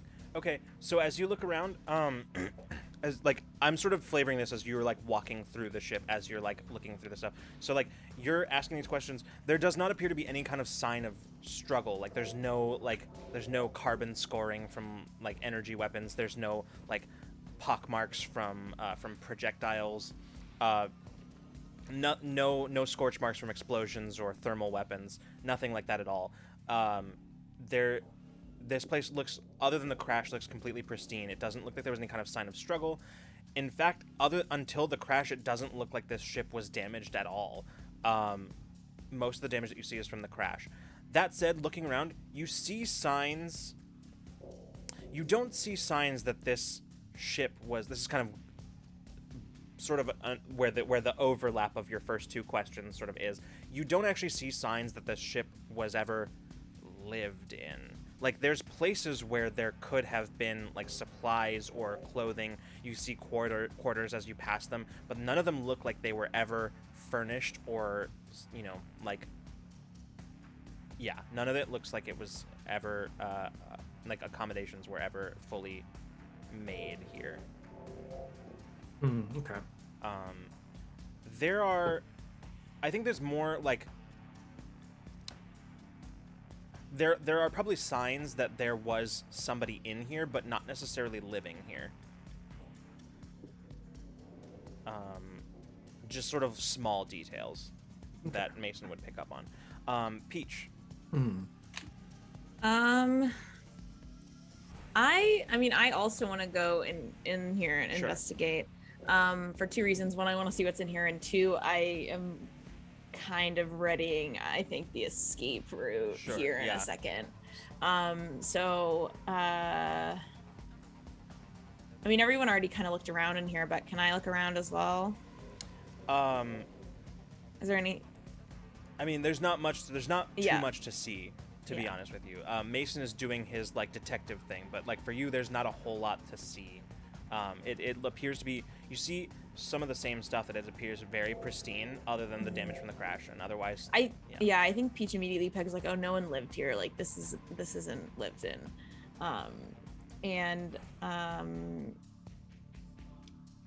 want to I think I just want to start kind of like preparing to get the getaway. Like there's nothing else really I can do in here. like finding a door or something. That you Yeah, can like an use. empty Yeah. space that'll allow us to like teleport Yeah, out easy or enough. travel out. Cool. Then that brings us back to the top. Does Taeyeon come back? Yes, Okay, Taeyeon reappears. great. It's like bounced right in the spot that Mason had, because Mason was carrying Tuon and probably went down into the ship with Tuon, so Tuon appears in the ship. Cool. But then immediately it starts like scrambling out to make sure that is everyone else inside now. So Jade's Yeah. okay. Yeah. I'm gonna pull up the communicators we have. Is it like how do they work? Are they like earpieces, or like kind of wrist pieces? What is it like? Generally speaking, they're like wrist, but like some people can have like there are like earpieces that you can use, which I imagine you probably do when you're like on away missions, essentially. So, Yeah. Oh, speakerphone on a stealth mission. And this is like usually like what we'd usually use to contact the Awakener when we actually physically could, right? Yeah. Okay. But you So do I'm know gonna that like it was something like Awakener was sort of like there was interference, like they're blocking like signals in and out are Communication blocked. Yeah. down here. Yeah. I would like to try something. Especially seeing Outcast, he's probably in a lot of pain right now. He's going to pull out he's gonna pull out his earpiece, and I want to use Jerry Rig. And actually, let me see how this works first before. Okay,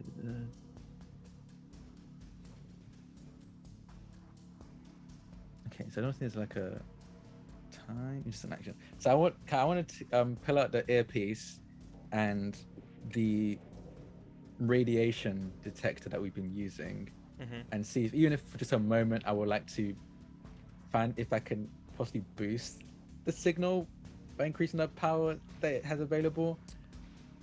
Interesting. Sorry, boosting the power of the earpiece Of the earpiece. Okay. Yeah. Or even if it's just for a one-use thing, because he's gonna if this works, he's gonna turn to give it to Outcast just in case things go wrong, so he can exile Outcast. So that if everything goes wrong for us, at the very least, Outcast reappears if a boosted earpiece, and maybe we can send a one-time signal to. Go ahead and give me a roll. This is probably going to be an intellect task. Yeah, and I will say the difficulty's up to you depending on the materials I have. Obviously, Right. if I don't have enough of it, I'm going to say the difficulty of this is going to be 5. Okay. Let me just go all the way up. Okay. I got 3 levels of effort.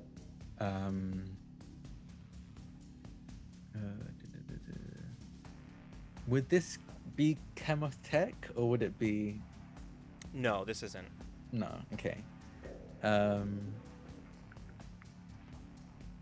think that's all I can do then. Yeah. Okay. So I bump it down to 3. All right, you just need a 9 or better on this one. That's a 9 exactly. Ooh. All right. So yeah, you're able to basically like rig it up, and you can see that like there's no way to know for sure until you actually attempt to use it, but like to the best of your knowledge, it should send like a concentrated signal burst like up like that should theoretically penetrate the like, but obviously you're pretty confident that you've done your best. Like there's no way to know for sure until it's used, but yeah, it's one hell of a signal that it should emit, basically. Yeah.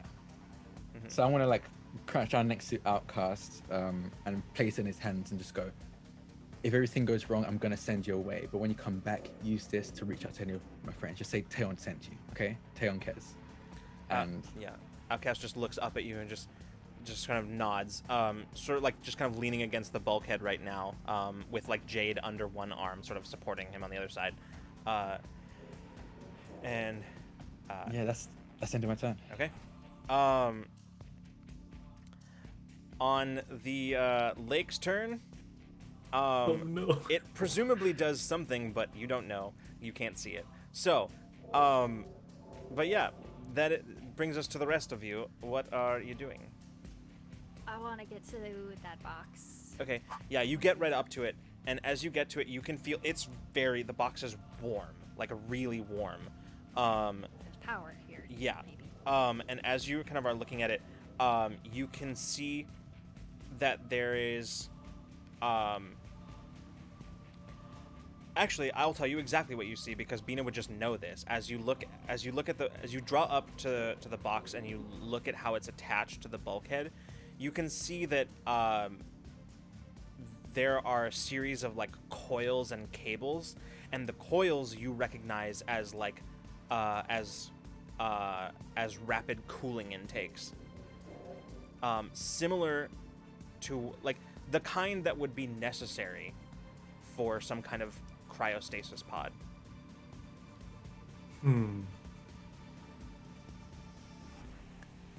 Is there like a front panel I can open? Can I like see who's in here? There appears to be no like way to look inside, but I'm getting the sleeping consciousness from this. Yep. I'm so sorry, buddy, but we have to wake you up, and I wanna disengage the. Yeah, cryo as sleep you and look open at the door. you look at the panel, and there's a brief moment where as you're looking at it, it doesn't make any sense to you. Like it's a language you've never seen and don't understand. But then almost like instinctually, you just start sort of hitting buttons, and it's not like you can read it necessarily, but there's a certain understanding and familiarity that you just. It feels natural, but at the same time, you're perplexed by it. But yeah. Question. Mhm. I don't know if I can even do this or if this is too much of. If that would have been my entirety of my action, but I wanted to just see. So I have a bond with Awakener in my brain, and I keep noticing how similar this ship is to Awakener. Can I try to reach out to this ship? That might be totally implausible entirely, but I just wanted Well, so the So reason. I'm interacting with tech right now, so I didn't know if Yeah, I I do understand where you're coming from. I do Totally also don't like it. believe that that Awakener's bond is a very specific thing that you have to Yes. spend time Yes, establishing. it is. So- That's why I was just wondering Yeah, if yeah, these yeah. ships were connected. That was the only reason. Right. That Not was the only thing I wanted to not check. in that way. Cool. They seem Okay, not to be yes. connected I in figured it that was way. very specific and weird. Mhm. Awesome. I will open this. Yeah. I should Yeah, open this you chamber. do, and you can hear the hissing as like the gases sort of escape as you disengage the stasis sequence, and then you watch as the door like the kind of cracks down the middle and then just sort of slides open and like a billowing fog kind of pours out, and revealing inside a vaguely humanoid shape, a sort of a being that has like basically like an ectomorphic body that is sort of like mostly limbs, like just sort of long arms that kind of reach down nearly to the ground, sort of with tri-digit arms, that hands that like have basically like these large sort of kind of thick fingers. You can see like there's very little neck, but the head kind of comes up and sort of vaguely triangular in shape, with sort of kind of cranial ridges along the not cranial ridges, but like the ridges of its brow sort of swooping around and kind of forming kind of horn-like peaks. This being appears to be completely still, like unconscious, and just as like the stasis ends, they just sort of tumble out towards you, Bina. This is not an alien species that you've ever seen before. He's just like patting like their shoulder, like, okay, that's Yeah. okay, that's fine. Sort of like that's okay. grayish white skin, that like you can see covers very sort of like tight kind of ropey muscles underneath. Not particularly heavy as they like tumble into you, You kind of grab them. I would like to have been narrating this over the earpiece to my crew Sure. if that's possible. Yeah. So I found a chamber. Oh, I'm gonna open it. Oh gosh. Oh, okay, you're not that heavy. Okay, like Wait, don't open. Okay. by this point, Bina. by this point, I would say like Mason would have arrived kind of in the same chamber. It's a pretty large room in the ship. But Peach and Mason, what are y'all doing? Are we ready? We almost ready to Well- get out of here? Well, that answered my question. I was gonna see if any of the occupants had stayed behind.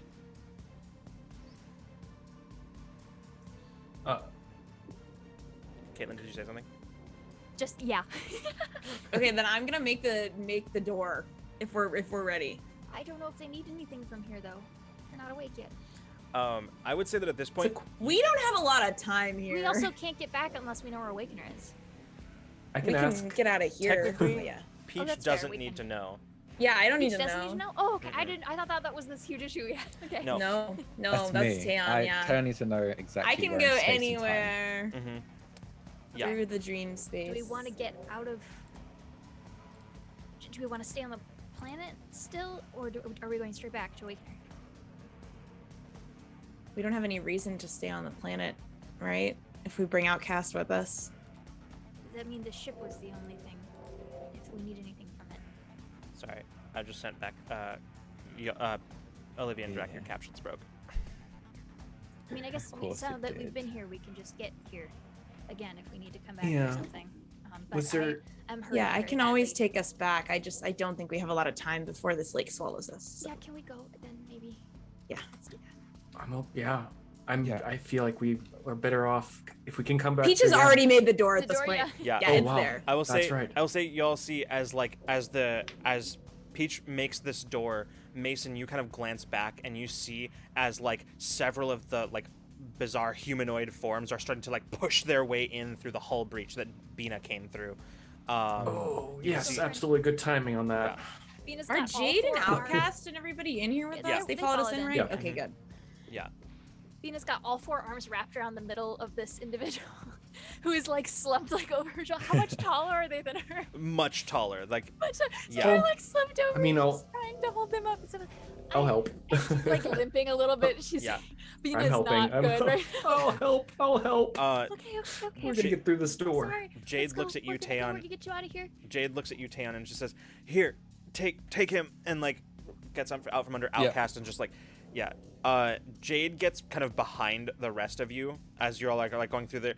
And she's like, no better time to try this since I won't be around to deal with the consequences. And he just Jade, you watch as he like puts his hands out, and you can feel like the temperature in the room rise rapidly. As then all of a sudden, Jade, seemingly using his abilities to basically convert the kinetic energy from like the radiation around into just heat, and just sort of whoo, and in an enormous conflagration just like engulfs the middle of that room. And Jade, you can see, is like, whoa, oh shit, and then just like turns and runs as like the conflagration just starts like spreading, eating up the oxygen like a hungry beast. And Flash over. yeah. Like looking. Oh. Jade just like runs, and like basically like the last one through the door, Jade like leaps in as like this fireball just follows him in, and you can hear the screams of like the horrible screeches of the of like those creatures, and furthermore this sort of like howling vibration from the lake itself as the last thing that you experience at right before Peach just closes the door. The barest first tongues of flame beginning just entering before they are closed off. So now we're in the chamber, which is the bougie ass library that I've described a few times. Where would back to Awakener? Yeah. We probably need to get a better place for our guest. Okay. And no, not be irradiated. That'd be great. Yeah. Yeah. Um, Okay. Outcast, you're getting off this rock. He's just sort of staring around this room, like he's like pulled the hood down and like goggles up. Like his face is still wrapped, but just sort of has the goggles up, so you can only see his eyes as he's just sort of like stares around this bizarre new environment. Welcome to my humble abode. I'll definitely place a hand on his shoulder and just say, "We told you we'll get you off." And I would like to use repair flesh. It seemed like they probably took a lot of damage, so I don't think all it really does is like bumps you up a level in the impaired track for NPCs basically, Yeah. and for PCs as well. So I also do that to Bina because Bina's probably not looking too good. Yeah, Bina's a little crunchy over here. Yeah. So mechanically, She's you're got no cracked longer carapace, impaired. probably. Yeah, mechanically you're no longer impaired, but you still have like until you roll an actually like a recovery roll, your stuff is still the same. Cool. Oh, thank you. Yeah. Okay, Sorry. let's go back home. Yes, please. With that, Peach, you open a door. Mhm. And as it opens, you can see like it morphs into like one of the doors on Awakener, which To opens. med bay. Yeah, to medbay. So literally, as you walk up to it, you see basically what is essentially sort of like the transparent door to medbay that just sort of morphs. You're looking through it into the medbay, and it just opens. Slides open.